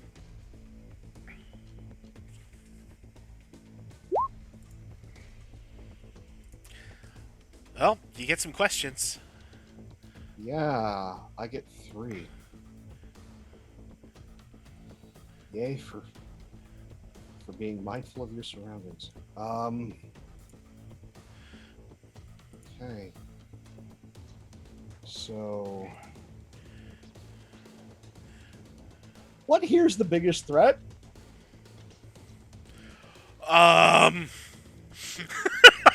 It's a 50 threat pile up. I know that there's many, but like what's the biggest one? If I had to say the single biggest threat, Mhm. the biggest threat is that Avalon arrives. Okay. I feel like that's the biggest threat. Okay, that's legit. I'm guessing that's tied to LOD, but also like right there. Yeah, it's kind of all one big mass. That's why it's kind of hard to separate it out. But I have 2 things, and one of them I can't really futz with. But that one, that's a possibility. Mhm. Okay. So there's that. Who here's the most vulnerable to me? The most vulnerable to you. To me. I'm trying to think of who we've got left. I think it's YouTube would probably be the one, because he's getting a little shellacked here by the Reckoners, but not like He Absolutely. hasn't gotten his bell rung just yet. Okay.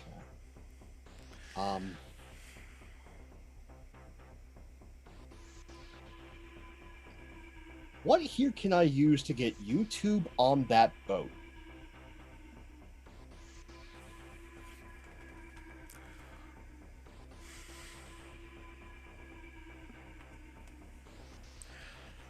You know, I hadn't thought about it.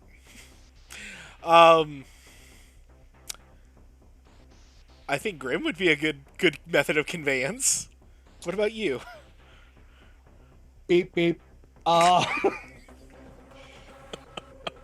As there's like all these different images of what's going on, and like small little captions, and those tiny beautiful, in this case it's black boxes with red text going, okay, what here is the most vulnerable to me, what's going on, and then all those images, and then it's just, how can I get YouTube on that boat? And it's just a picture of Grim, and then there's the thought bubble of him behind the wheel, and it's just a picture of a monstrous version of the Roadrunner and Wile E. Coyote, but with the YouTube helmet. And just one panel of those, and then the next panel of Yahoo! As he just shifts gear, revs the engine, and starts taking off. Okay. Okay. I feel like this is unleashing your powers, but, call me kooky. Okay, we will attempt to unleash.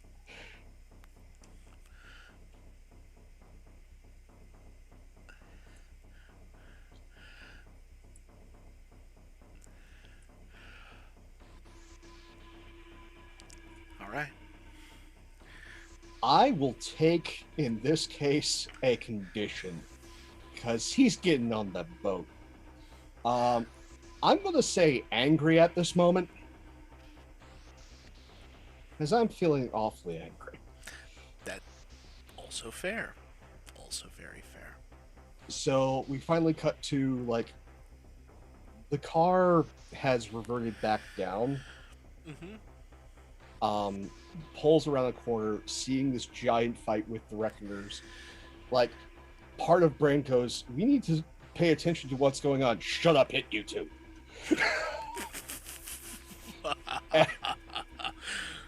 and like, there's all this fight. I just want to see like YouTube, like cockily, like getting out of the way of an ice blast, as well as like cartwheeling away from some other like series of like mini rockets peppering, and just lines up perfect as his eyes go wide and bumper meets body, and just the car goes off the dock. He flies away. Car's about to hit water.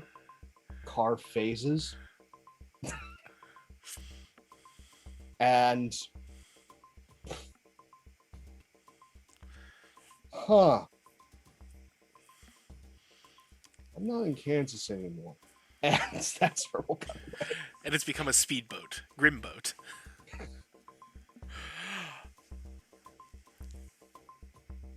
Sapphire. Okay. So when Sapphire goes up out of the water and up to the place where Elodie and the Black Knight are. Oh, no, you're still trying to get back. I need you to... Oh, I'm still trying to get back? Yeah, I'm still trying to get... Okay. You went into the mists, and I told you it was going to be a trip. Oh, I see. I misunderstood what was happening. Okay. That would be an unleash my powers to get out? Yeah. Okay. Never mind. Mark potential. Yeah, mark potential. So, in that case, what I'm going to do is I am actually going to summon my ship, my Kirby craft. And when it comes, I'm gonna try and get it to start shooting at the enemy ship. I don't know what it's called yet, but it's that enemy ship. Gonna start shooting its laser beams at it as it flies overhead, and that is going to be rolling Kirby Craft full hit. And it's on its strengths that I gave it were fast and maneuverable and powerful weaponry. So, yeah. So it's going to be firing on the ship, and it's firing. You don't see any effect currently because the ship is still stopped. Right, The time still bubble. time stop. All right.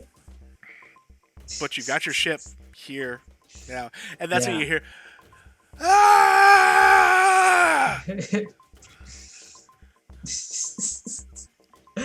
Just like, oh, and you know what? When Ulysses 2 like is flying through the air, he's about to land on the ship, but he stops in midair because of the time stop. Exactly. Just like, that is exactly what happens. That's exactly what happens. Please tell me you have your phone on you. yeah. Yeah. All right. Turbine. So, yeah.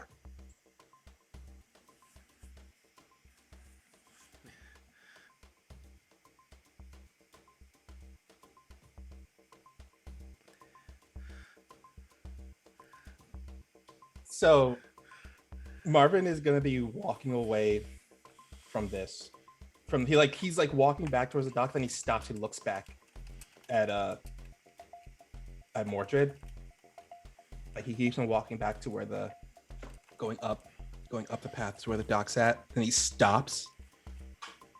He slowly turns around, looks at Mordred, and just runs at him at full speed. Just barreling at him and just goes for a flying knee right to his face. Because he's not letting him get up this hill to interrupt Elodie. And I'm definitely going to use Bull and Chai Shop this time around.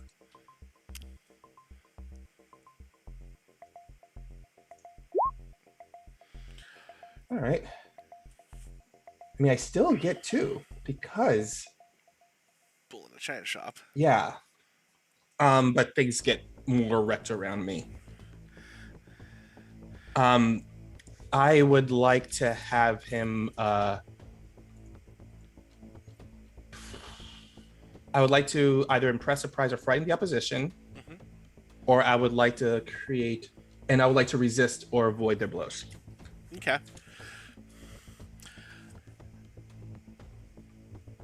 So you knock him out. Like, that's just how it be. And I imagine like there's some like multiversal announcer that is calling this fight. And he's rolling up, and he's revving it, and the wind up. There's definitely someone yelling, like someone in another dimension yelling, V-Trigger! V-Trigger! He hit it with the V-Trigger! Yeah, that is absolutely what we've gotten here. But like, but it's turbine, so it's a T-trigger. There it is. Yep. That was exactly what I was building towards. Thank you. There it is. There it is. Right there. At you? And just we see like the multi-camera angle. Boom, boom, boom. You come to a stop as you see that you have like plowed him into the rock. And like the dock is collapsing behind you. I like hunch over, like breathing hard because this was a hell of a fight, and I'm still bleeding really a lot, even despite. Well, actually, oh, did that blade cancel out my regeneration? Yes. That's what I thought. Yeah, like he still has that big gaping hole in his gut, and he's just breathing really hard now. And he goes, telling you, just end the cycle. And he staggers slowly back up to where the others are at, trying his hardest because he's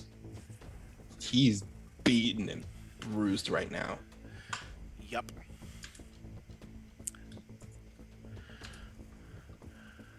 Time resumes. Ulysses' tube skids across the deck of the ship, yelping like a scolded dog with every hit.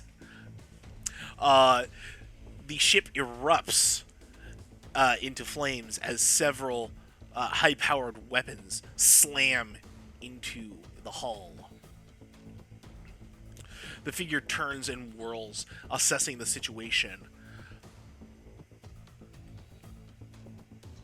and goes to deal with YouTube. They point, and several of the deckhands immediately set up weapons. They look like ballistae almost, but like more arcane looking, and begin to fire at at your ship, Sapphire. The ship has grown closer now.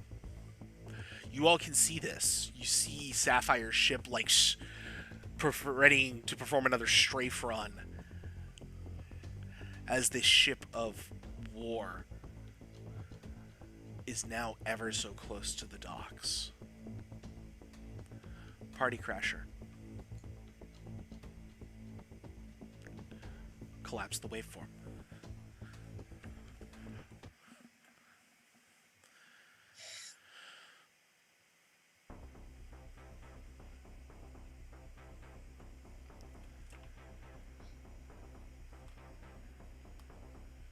I've rolled off to the side, just avoiding his blade. I stand back up. I still have the blades somehow. I managed to grope around and find both hilts.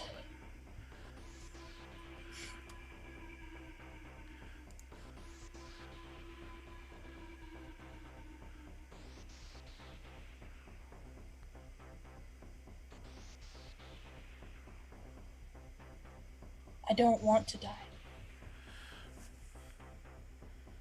Maybe I will, maybe I won't.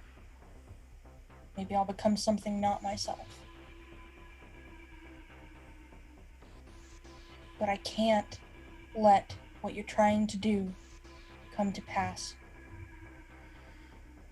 It's not about me.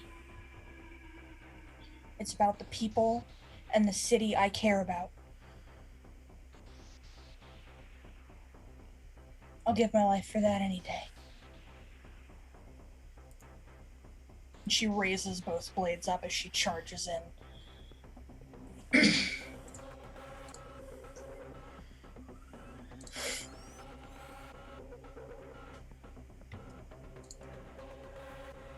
Oh dear. Oh dear. Oh dear! Yep. That's a potential. I'm at 5. Fuck! I am taking the advancement to face my doom on my own terms. I have a chance now to survive this.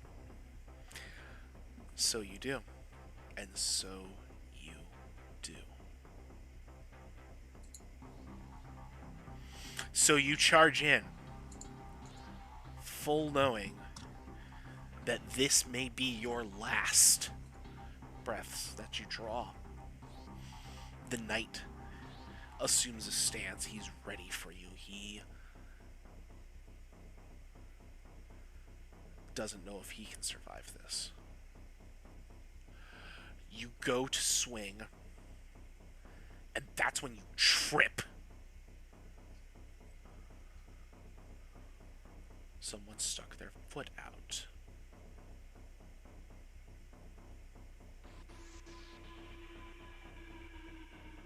When did Periwinkle get here?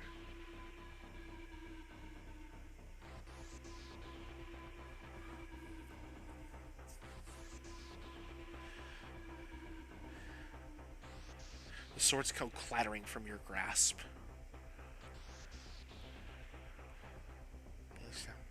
Oh.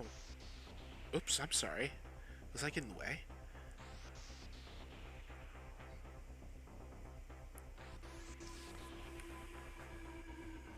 Periwinkle J. Gentles Esquire, you have willingly interfered in my task according to our contract. You just screwed yourself. What? You have willingly interfered. According to our contract, you're not supposed to do that.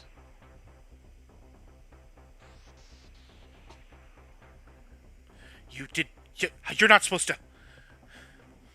I've done my research.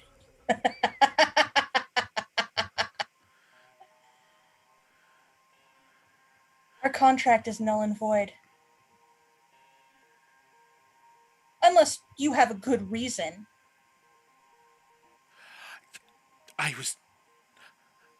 You.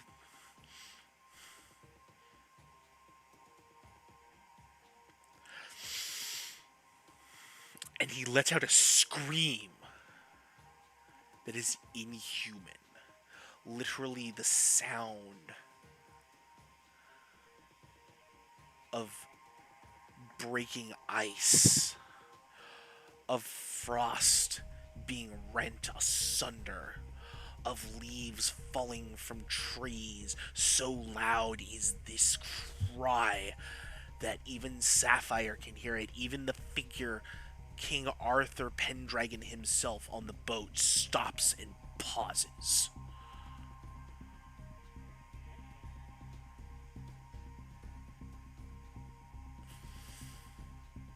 And all that rage is let out of him. And he is deflated.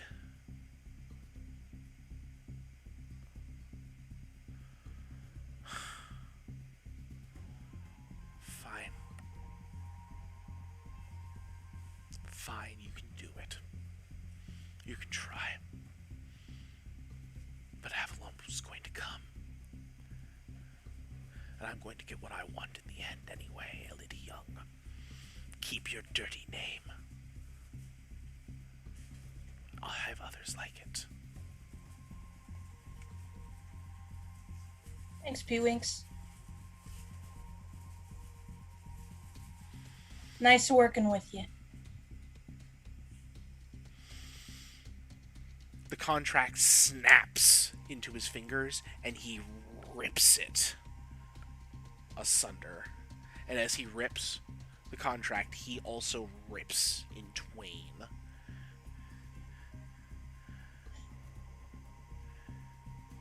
And vanishes.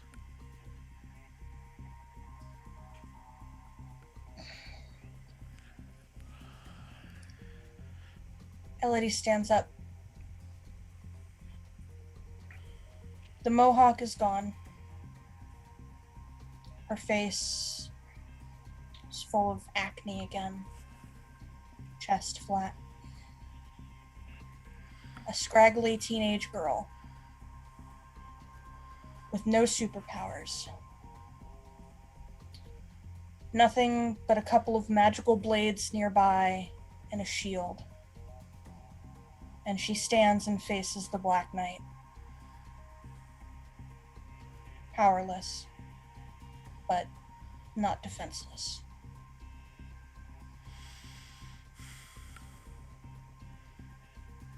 The Black Knight looks at you,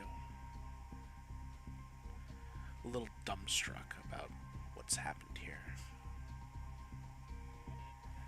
Pick up your sword.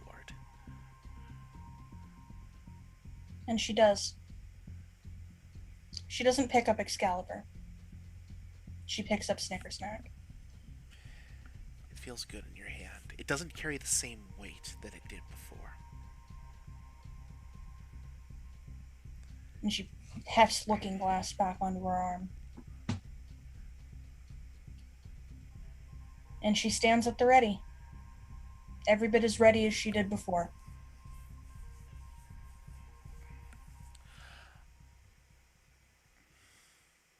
I want you to drop your freak and up your mundane.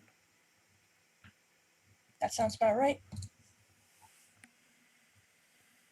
That's freak overflow. I am maxed on conditions. I believe you are out of this fight. Yeah. So Elodie Young. Well, unless you have something here, I've got. I was gonna. Yeah. She hefts them and she's ready to face him, and then it's just this wave of exhaustion, the likes of which she's never felt before.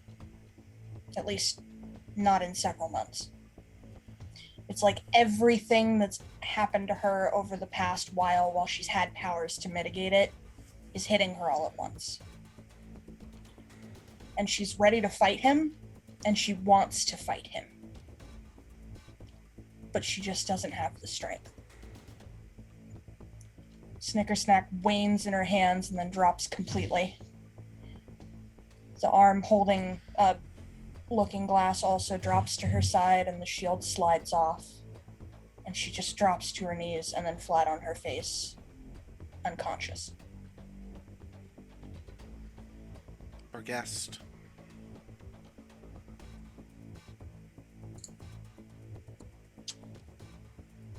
We feel that. We felt that. Don't know who's on that boat, but we felt that.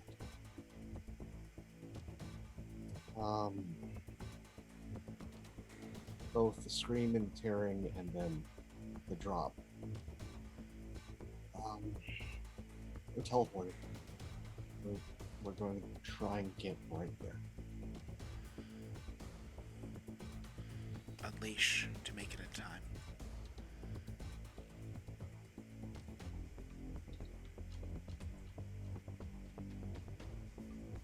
You're there. By that time.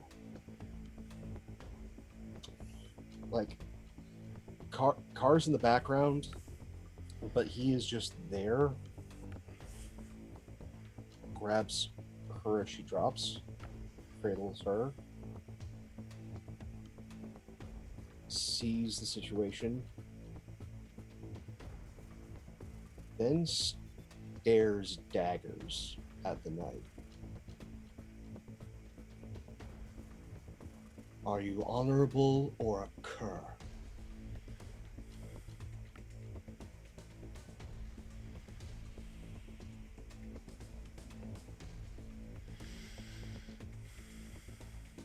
I didn't stutter. Are you honorable, sir? Or are you a cur?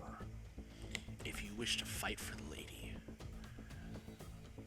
then back The it lady up with fights her own fights, good sir. Then she But- will die. No.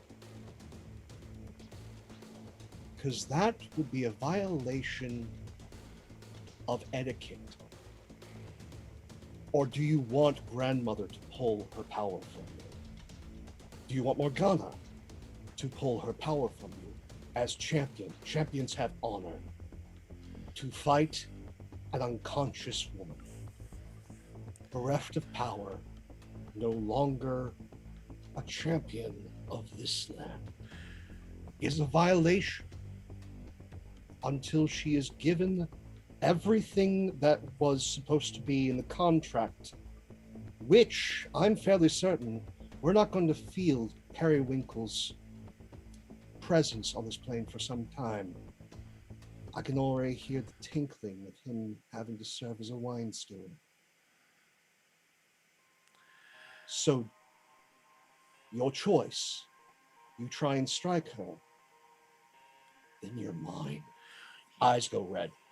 You quit the field with her, and all you've done here is merely delayed by moments what has been in the planning for years and decades. I delay things by 16 years.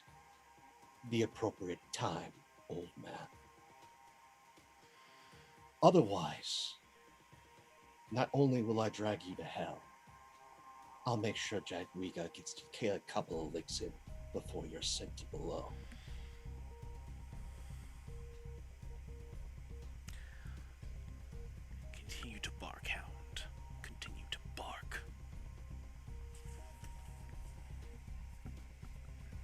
It's not a horn. A bell tolls. As there's just this quick door immediately opens, Eldie's in the back, and he is just standing nose to nose. Violate your oath. Please make this easy.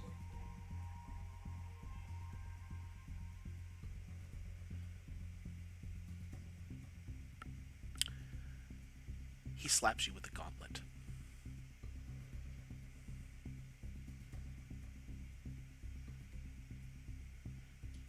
Turns back around. I see.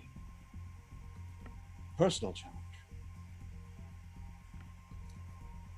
That means I get to choose as the challenge.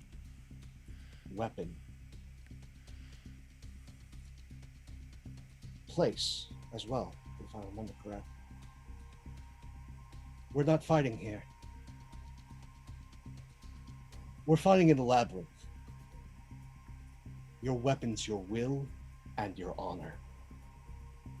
Let's do this.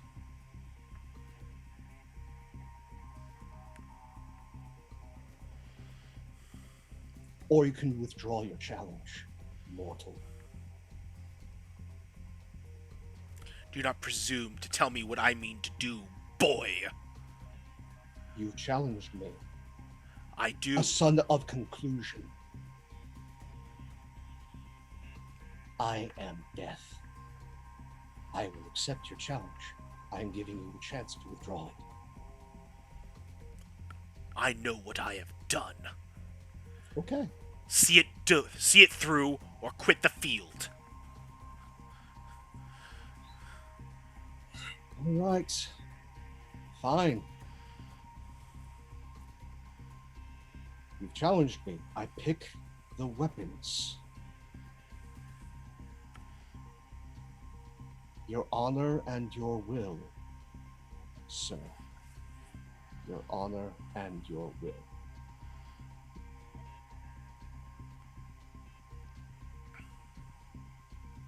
Pick up the dust and fight me.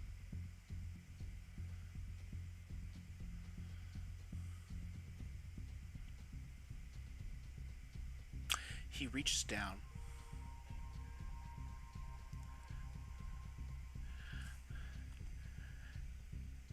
And grabs and pulls. And out from the sand, he pulls a sword and shield.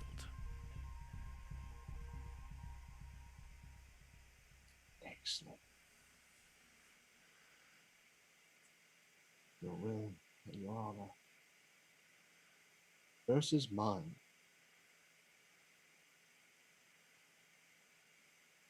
My honor is my life.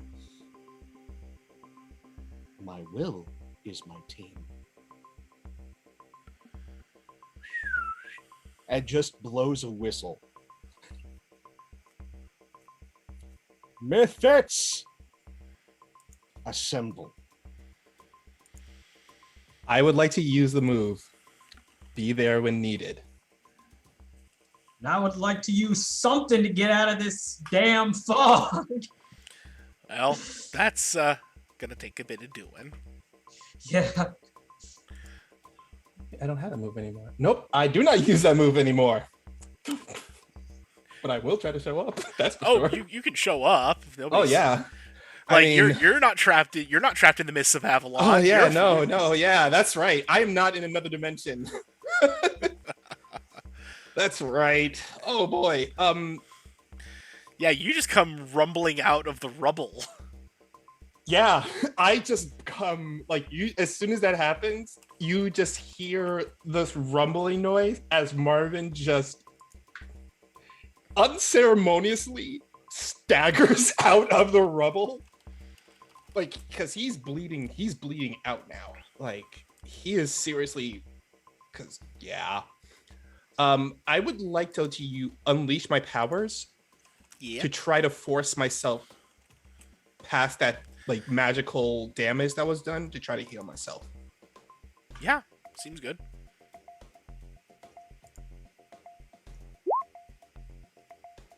bad. An 8. An 8. So you can mark a condition, or it's unstable temporary. I'm actually gonna mark a condition because right now he's afraid because he's never had a serious wound like this before. This is the first time he's been dealt big damage and it's not healing up, and it's making him nervous. Woof. Woof.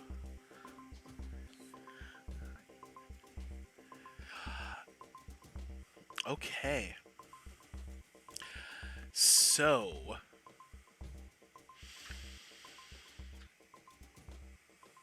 you managed to heal up, but this is a thing. You heard Arthur's call. Everybody does, whether it's in the dreamscape, through the mists of Avalon, or just from beneath a collapsed dock. The Mythfits hear the call.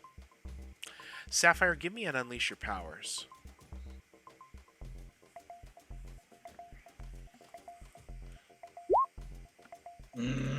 Yes. All right. Because what I was going to do is I was going to use my ship, but that's beside the point. I mean, if you want to try and use your ship, you can, but it's gonna be running into a bit of trouble as it. It's the same number anyway, so it doesn't make a difference. Okay. So you managed to probably launch out of the water. Oh wait, actually it wouldn't because my conditions. No, it doesn't affect unless if you were using your ship's action, it wouldn't affect it. But if you were just unleashing your powers normally, then your conditions would affect it. Yeah, that's what I meant. That's what I was saying. Like, Yeah. So, what I would say at this point is you probably try and launch out of the water, yeah, no. and you land on the ship.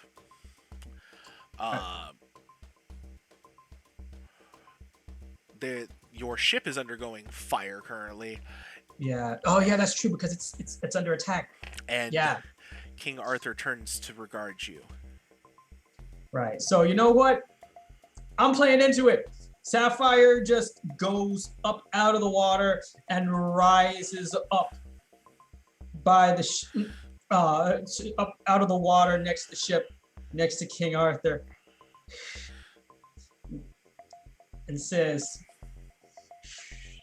"Just who do you think you are?" I am Arthur, son of Uther Pendragon, rightful king of England. And who are you, child of stone? I'm Sapphire Sirius, son of the stars, and opposer of kings. See, we were at an impasse then, little one. It appears we are. It appears we are. I take it you're the one responsible for all of this, and he shoots a laser beam at part of the ship and like blows off like one of the cannons. You have no idea how much pain and fear you have put not only me, but my friends through all these days. Do you have any idea just what you are trying to take away and who you are trying to take it from? And then just these spikes of crystals like armor start appearing all over his body. Child, I am sorry. This is not my doing. I am only trying to reappear at the called time. I'm supposed to appear in the hour of need. It is not of my choosing. No, you're not supposed to appear here at all. If this world wanted you back, you wouldn't have to overwrite the entire planet just to stand on it. You think I'd have anything to do with this? That I would Well, interfere like that? Well, if not you, then who is it? Morgana. My sister. my half sister.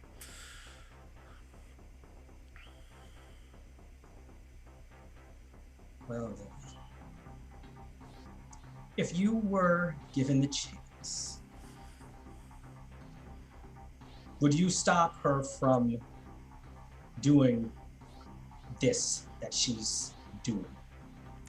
If you seem to not want to come back, then why don't you stand up to her? I can't ignore the call. Then how can I shut her up?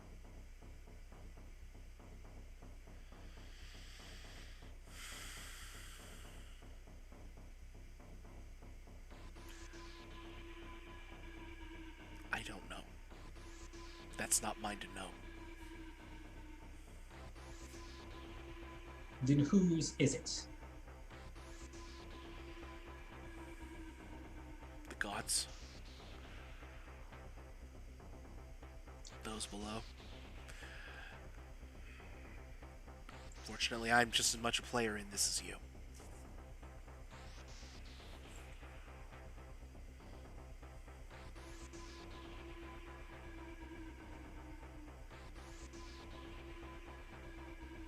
Well then,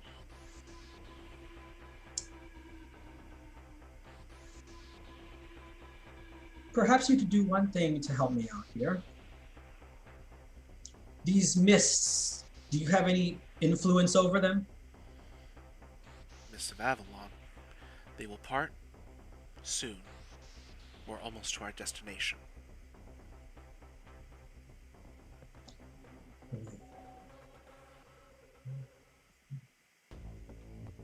What about the ship? If the ship were to stop,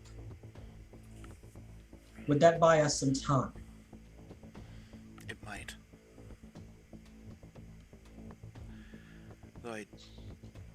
Was that the reason for that conveyance? Why all these things, these people suddenly appeared?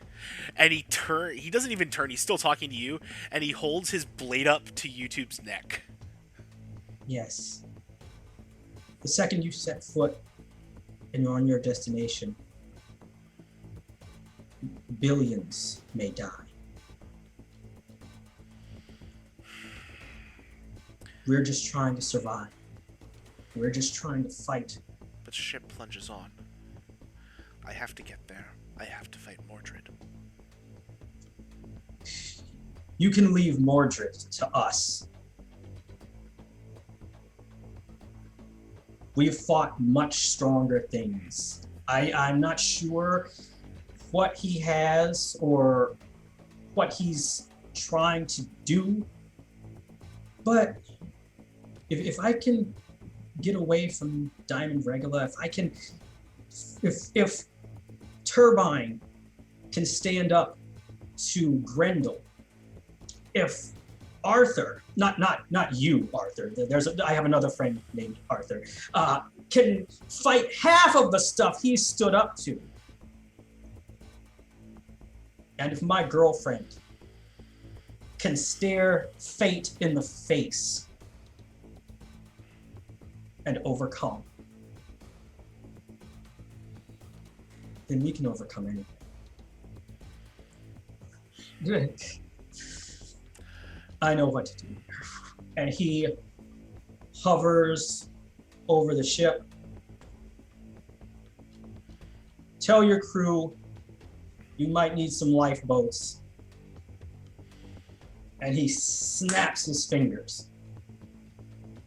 His ship stops in midair and turns toward Arthur's boat. No, you have to stop. You have to turn it off. Fine. Aim your ship away. And what if I don't? I'll have to stop you. And I don't want to do that, please. Child of Stone, you must understand. I do not ask this lightly.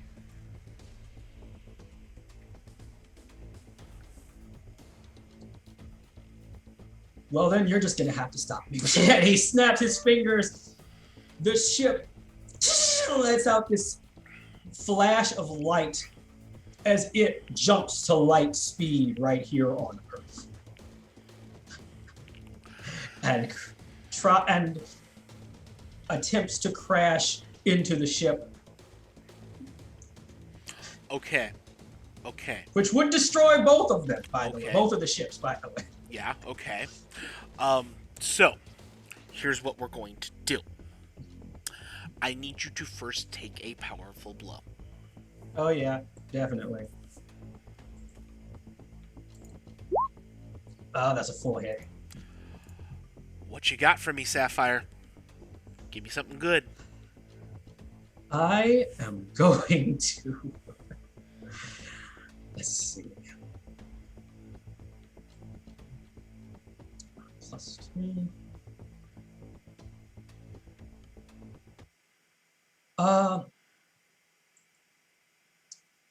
So, all these things considered, all this lithium energy being unleashed is going to react with Sapphire's crystal, because you know those ships, when they explode, there are just all kinds of exotic particles that are unleashed. So I'm going to say that I lose control of myself and my powers in a terrible way. Yeah, you do. The ship crashes into Arthur's vessel. The light brightens and fuses. Sapphire, you become one with Arthur, and you understand this purpose. That he has to return. This can't be stopped. This destiny must not be denied. For worse things could happen to the universe should it not happen. As both become one in this merging, the ship, the one now singular ship, a crystalline vessel, sails into the docks.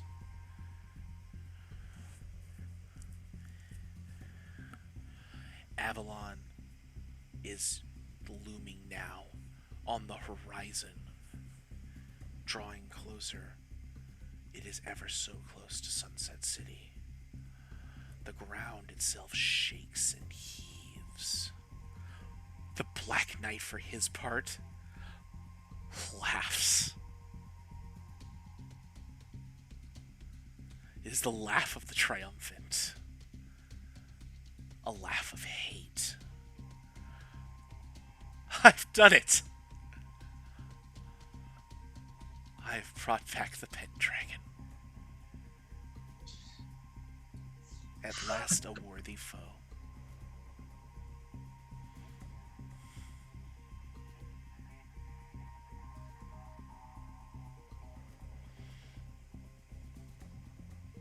Elodie.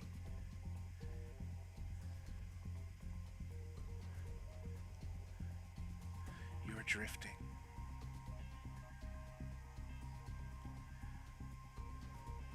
And then you hear menace. Come on, kid.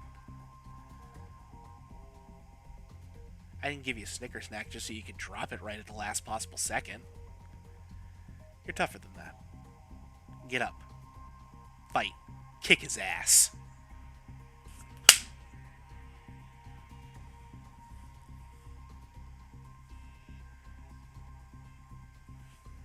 Menace, I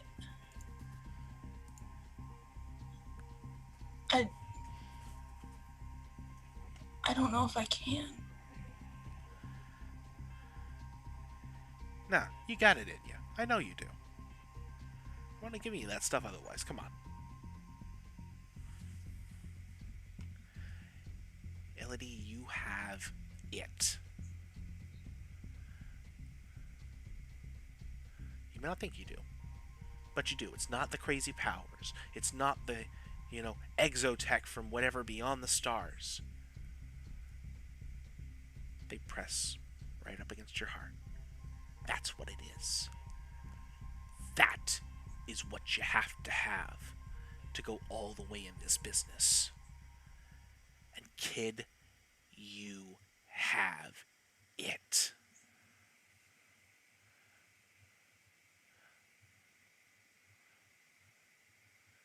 Yeah. Yeah.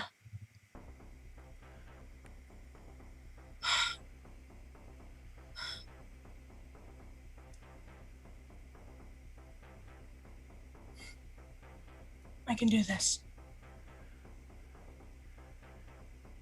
You told me once I can do this, and I believed you, and I've got a hold of that now. I can do it. Yeah, you can.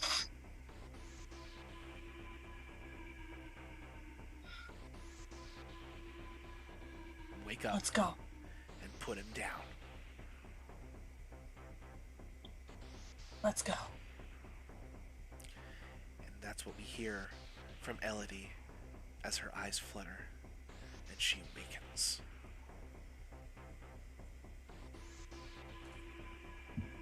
Arthur? Yeah.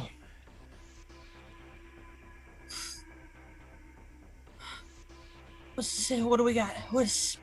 Come on. What do we got? Walk, just kind of surprised, like, look of shock. Hey now, so delayed things a bit. Things are looking kind of dire. He challenged me to a duel. I get Okay. to choose the weapon. I chose the team. Smart. So it's us versus his own self-inflated sense of honor and will. Right. Okay. Who's here? Where's Isla? Where's Sapphire? Last I heard, Isla's on top of a billboard. Sapphire is somewhere in the mists, last I checked. And Marvin is just barely holding himself together. You look over, you see Marvin like, hey. And you guys see like big old wound is slowly healing. Okay. You hear the crunch Hey. of crystal against sand. About to say, can I like add something here? So like, as soon as he's like saying Sapphire was somewhere in the mists, out of the mists, a pillar of light, of blue light, just shoots up into the air, and like just bathes over the entire docks. The strange thing is that you guys notice this aura as Sapphires, but there's something else in there that's not supposed to be in there. And then the sound, what sounds like heavy footfalls of steel and crystal come stepping onto the sand. Excalibur waggles in the sand. And then a figure in crystalline armor that looks kind of similar to Sapphire's.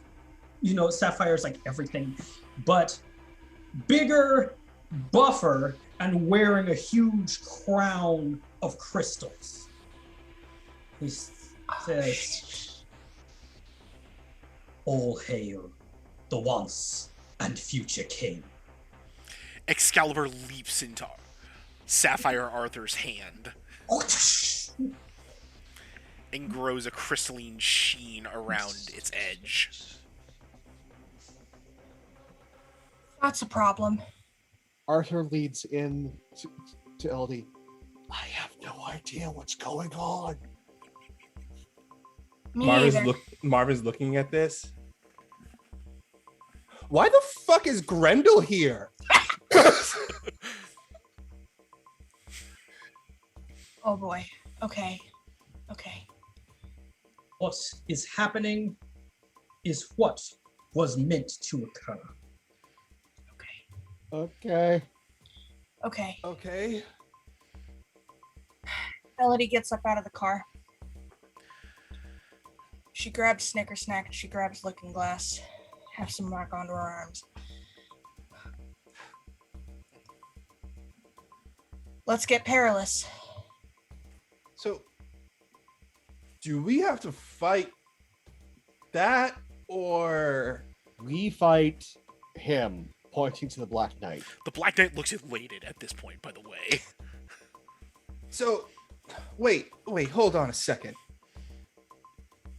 Okay, that's King Arthur, right? Not quite, but close. Okay, and he's here. Not So- quite, but close. Well, I just finished beating the crap out of Mordred. Like, I beat the crap out of him. He's like down there, knocked the fuck out right now. Good job, man. And yeah, and that's the thing. Like, Mordred, the whole reason Mordred was doing this so he could bring that guy here just to fight him. Not So quite, but technically, close. when you think about it, this guy Arthur coming here wasn't a bad thing. Not quite, but close. Just like a bunch of like exclamation points, ampersands, question marks. So who's the bad guy right now during all of this? Because I'm really confused. Just points back to the Black Knight. Okay, cool. All right, that's all I know. I gotta fight. All right. Let's go, buddy. I'm probably gonna pass out from blood loss pretty soon, so let's make this quick. He raises his blade up in salute. To the end.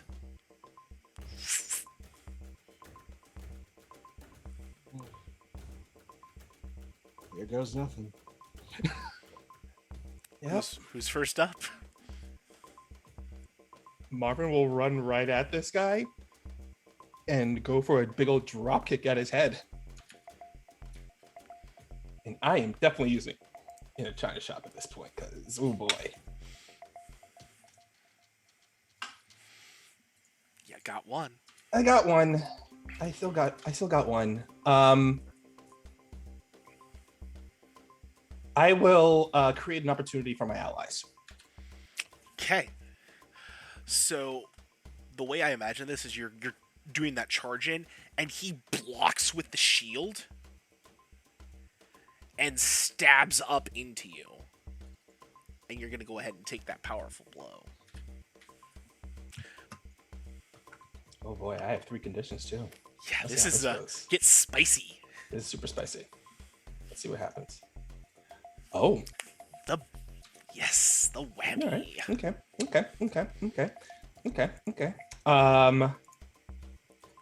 Oh boy. No matter what happens. Okay, so basically I'm at the point where if I choose either or, well,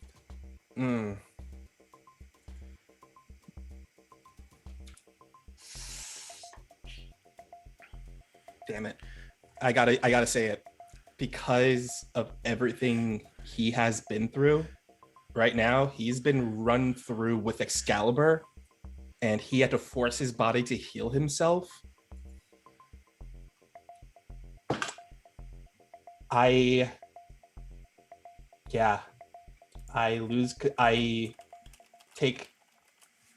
most move myself from this situation. Yeah, that's Yeah. fine. Yeah.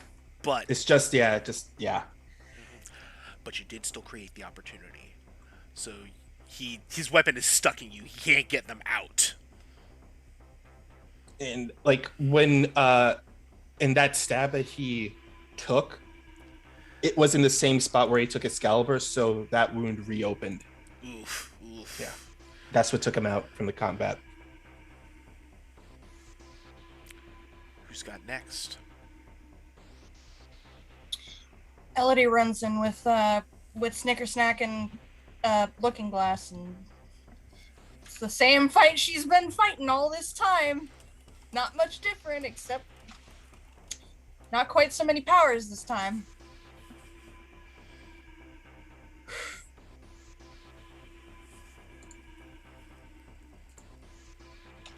I still have influence over him? That hasn't Yes. Yes, Okay. actually, you still have influence over him. Good. Fuck. No! Oh no! I would like to defend someone. Thank you. Thank goodness. Oh Um, my gosh, that would have been bad. PPK? Well, it's not going to be a powerful blow because an opportunity was created, so there isn't an even exchange here.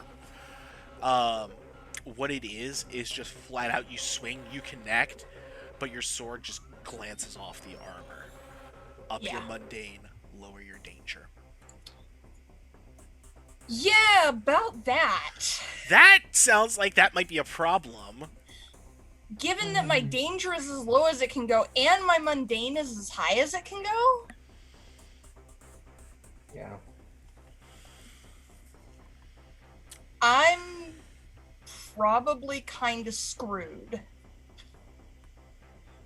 That sounds like another down. I'm probably gonna have to reject the influence to survive this. Yeah. Okay. Yeah, you go Okay. for the rejection. Nope, no dice.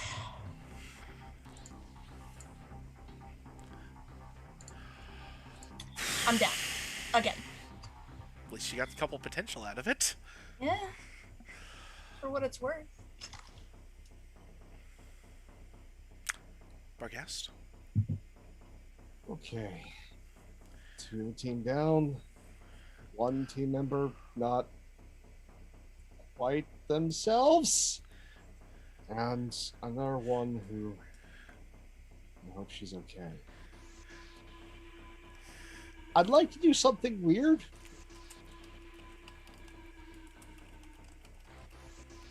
I would like, again, I'm going to, in that moment, defend, because I don't want Black Knight striking.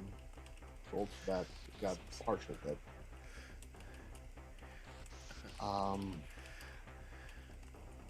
If you'll let me.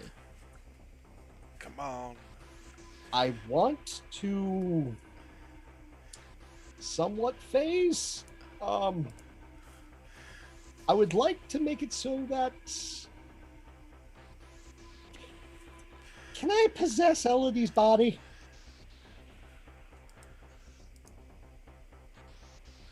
I feel like that's an unleash. You can try. Cool.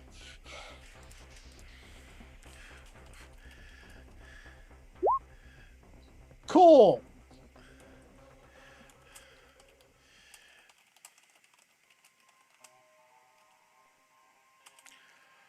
Full hit.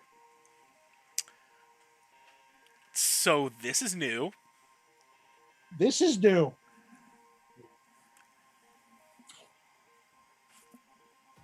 Okay.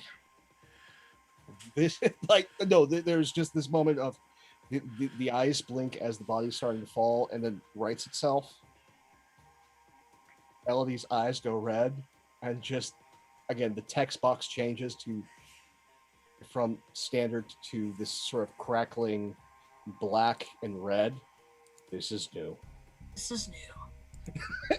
And just grabs, like, rights with sword and shield.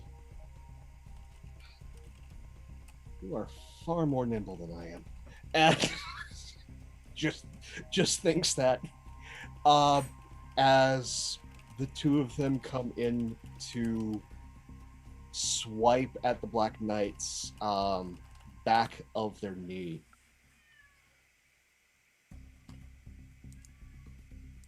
So, should I roll danger?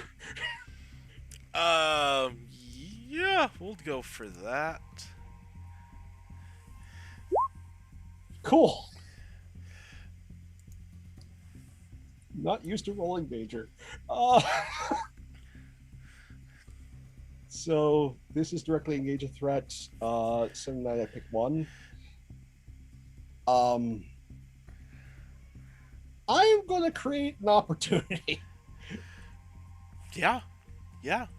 because I think we're all very confused at this point. I think you create you create an opening. He goes down to one knee. He's exposed. He's got like Marvin still stuck on his weaponry. And just this chorus voice coming from Elodie's body. Sapphire, now! Sapphire. So, the Sapphire Arthur amalgam stalks his way up to the battlefield. This entire time, he hasn't even been running. He's just been walking eerily as each of those heavy footfalls come up towards the fray. And then he takes this massive crystal encased Excalibur, and with two voices speaking at once, he says, and then he drew his sword Excalibur, but it was so bright in his enemy's eyes that it gave light like 30 torches, and it lets loose a bright light shining out, this massive blue beam of energy, and fires right into the eyes of the Black Knight. And what I would like to do is, considering that this is King Arthur and Sapphire both acting, I'm going to use an adult move and wield my powers. And let's see if this works. How do real I- quick, we've had some donations from TZ. Let me double check these Oh, we things. have? Nice. More. Oh dear. Well, thank you very much, TZ. Coming through in. Sorry for the delay on that. It's been Yeah. kind of intense. How does it? Yeah. How does this work? I'm trying to find the thing that lets you open up the adult ones. I can't. I think with Will, I mean, Oh, That would right. just be It's rolling just a freak, normal roll. yeah, So, you just just freak. roll freak, and they just the options are different. Yeah. That's a hit. So on a Choose hit. one. Choose one. And that would be neutralize an opponent or threat, at least for now. That's what I'm gonna do. I think that blinds the knight. Yeah. And it burns so bright in his eyes. Like 30 torches. And that's it. He howls as his sight is stricken from him.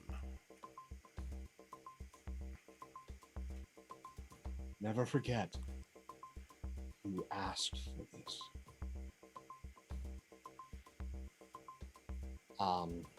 And with him blinded,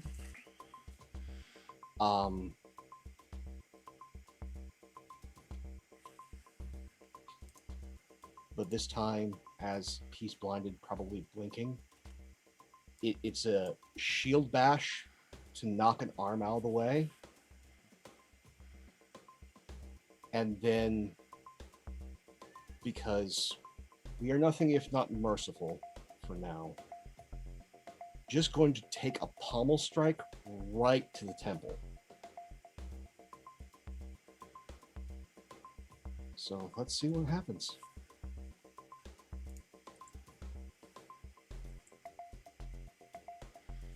Holy cow.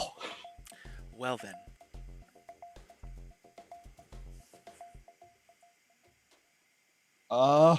Okay. So definitely going to frighten them. And the thing that I am going to take is their confidence. They can continue fighting if they want to, but they're on a back foot. They're on a no foot. As you deliver the pommel strike. And Elodie, you can see this. what is your words to the night as he is knocked out?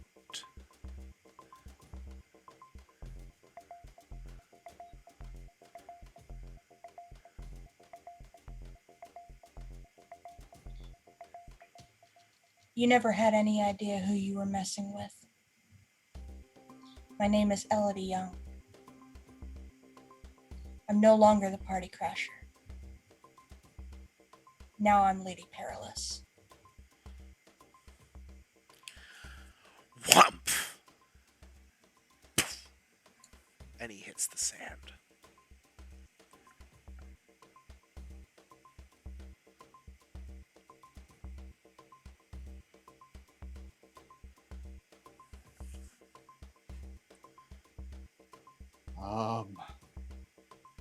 I think we won. As he just sort of like mist erupts from Elodie's body after taking a knee, and Bargas just comes out, putting a comforting hand on one arm and another on the shoulder of Elodie.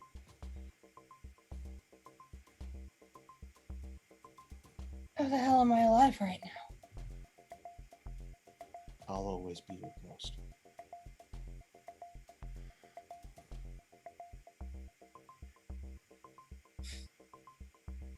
We need to get Marvin some help. We need to regroup. We need to fall back, but then the eyes just dart over to Sapphire to see what the fuck's going on. Sapphire and She's just Arthur. standing there. Like, First Oh, there you was were gonna- one. Then there are two.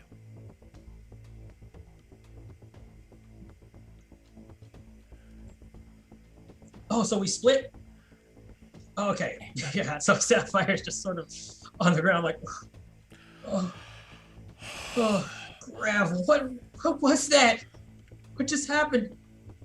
Did it work? Did I stop him? Oh, and he just sees him standing up on the on the shore, like, oh, that's not good. Yes, but not quite. Arthur's what eyes. about Elodie? We're all rough, Sapphire. Arthur just- stands. And like while Arthur's like doing his thing, Sapphire doesn't even pay Arthur any mind. He just runs straight towards Elodie and embraces her. It's okay. It's okay. You know we gotta deal with this, so I'm just so glad you're all right. it's okay. It's okay. We'll talk later. Right, we will. There's I spoke with Arthur. Not that Arthur, this Arthur. And it turns out he doesn't really want this either. He looks at the furrow in the rock where Mordred is.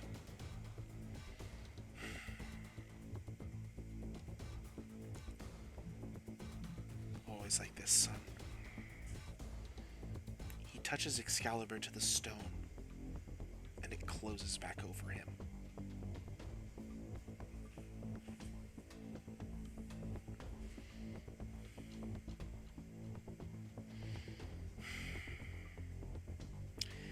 He sheathes Excalibur and walks over slowly to the Black Knight and picks him up.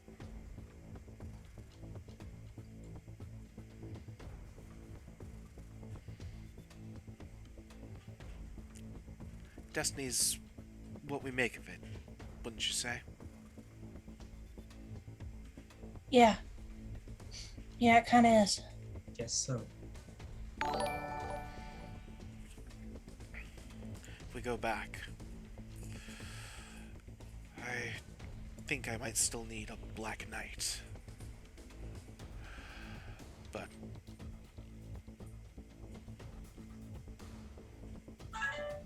I think I'll take him home with me, and we'll deal with Morgana ourselves.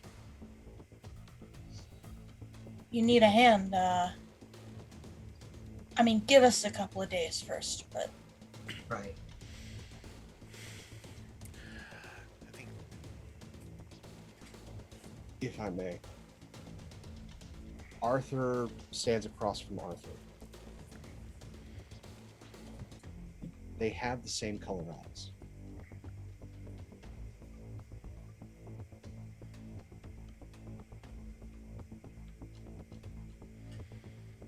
Remind her of her falling. Because it's either you defeat her or I do.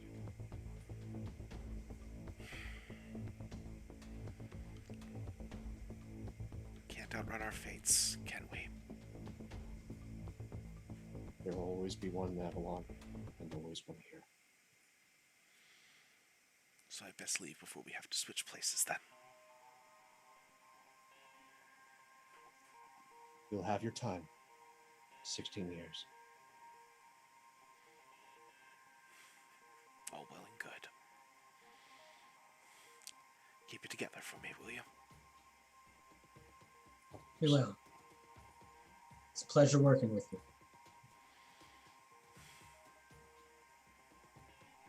Appreciate your exuberance. Thank you. And do you? He gently touches Elodie on the forehead. Thank you.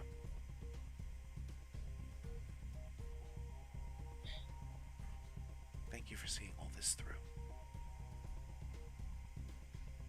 I mean, it was all terribly selfish, really. Sometimes from those selfish deeds come the noblest of actions.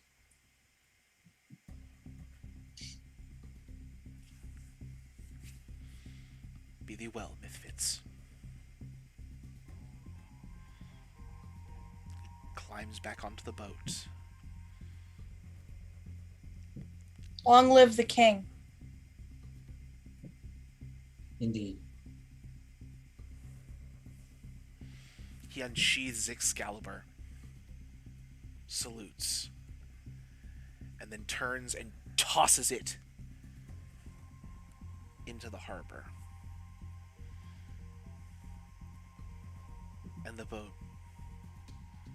slowly sails back toward Avalon. And that is where we will end tonight's story in Sunset City.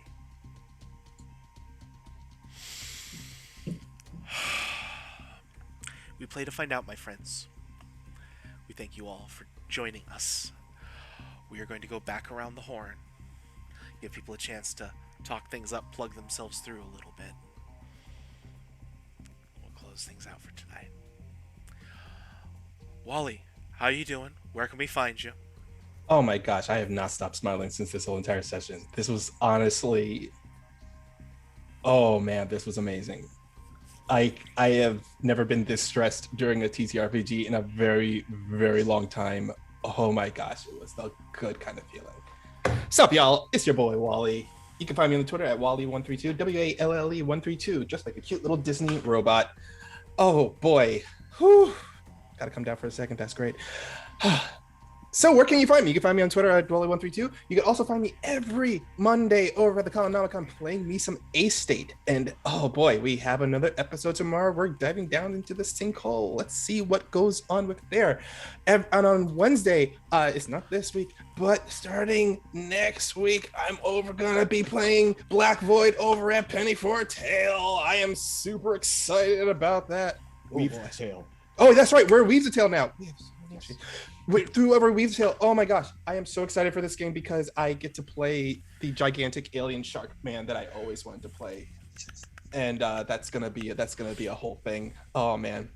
Then on Friday, I have a double thing on Fridays. In the afternoon, I'm playing Lancer over the Valerian channel. It is so much fun. Giant robots, you can't go wrong. I'm playing with my boy Pope. We play the most. Oh, let me tell you something about Pope's character in this game, y'all. He's a little shit. All right. Okay, but tell us more. Tell us something new. But yeah, it's like his character's such a shit, but it's in a good way. It's in a good way. And then after that, I am playing me some Starfinder, an all bear party over at Nomadic in the evening. It's gonna be so great. I cannot wait for the action that we're gonna be having with that. And then Saturday, and I'm off on Saturday and Sunday. Not this Sunday. I'm not playing here this Sunday. I will probably be doing something else. I don't know. We'll be talking about it. We'll be talking about it soon. Who knows? Who knows what's in the cards for me? Oh, my camera just lost focus. Oh, well, it doesn't matter. You can still hear my lovely voice and see my smile. Well, that's it for you on this one. Whoa, okay. Corey, Nice. how are you doing? Where can we find you? Oh, I'm doing great. Again, this was probably my favorite episode so far. Oh man. Anyway, I'm Hyperlight Sparks, also known as Corey Sparks. You can find me on Twitter at Hyperlight Sparks with an X. Oh man, this was just the. Oh right. Just a second. The comic. Okay. Oh well. Anyway. Yeah, this was a blast. Oh man, I don't know what else to say really. But yeah. Anyway, as far as the comic is concerned, with Sapphire Sirius, this was this the off issue or the Doesn't character matter. issue? We're just kind of just vibing right now with this. Right. You know what? I'll get back to you on that. That's fair. Yeah. We'll double dip next time. Yeah, this week was a bit of an event issue, so we're kind of letting it sink in. Hope, how you doing, friend? Where can we find you? I'm still screaming. Hi everybody, Pope here, Pope World Builds, where Pope World Builds, which I lurk in all your streams. Yeah, we'll get to the plugs and then I might be able to form thoughts. On Wednesdays, the double decker for yours truly, as we start off over at Follow Black Cats for some spy game Hex Crawl. That's at 3 p.m. Eastern, and then at 8:30 p.m. Eastern, over on Penny Foretail, we are doing some more of that A Song of Ice and Fire, Brotherhood of Shadows. Things are super perilous. You might get to see a certain someone have to confront terrible things lying up north and survive, which we'll see if that's even possible. And on Fridays, as Wally said, Valdrian's channel, 2 p.m. Eastern, be there for Lancer, Shades of Tartarus.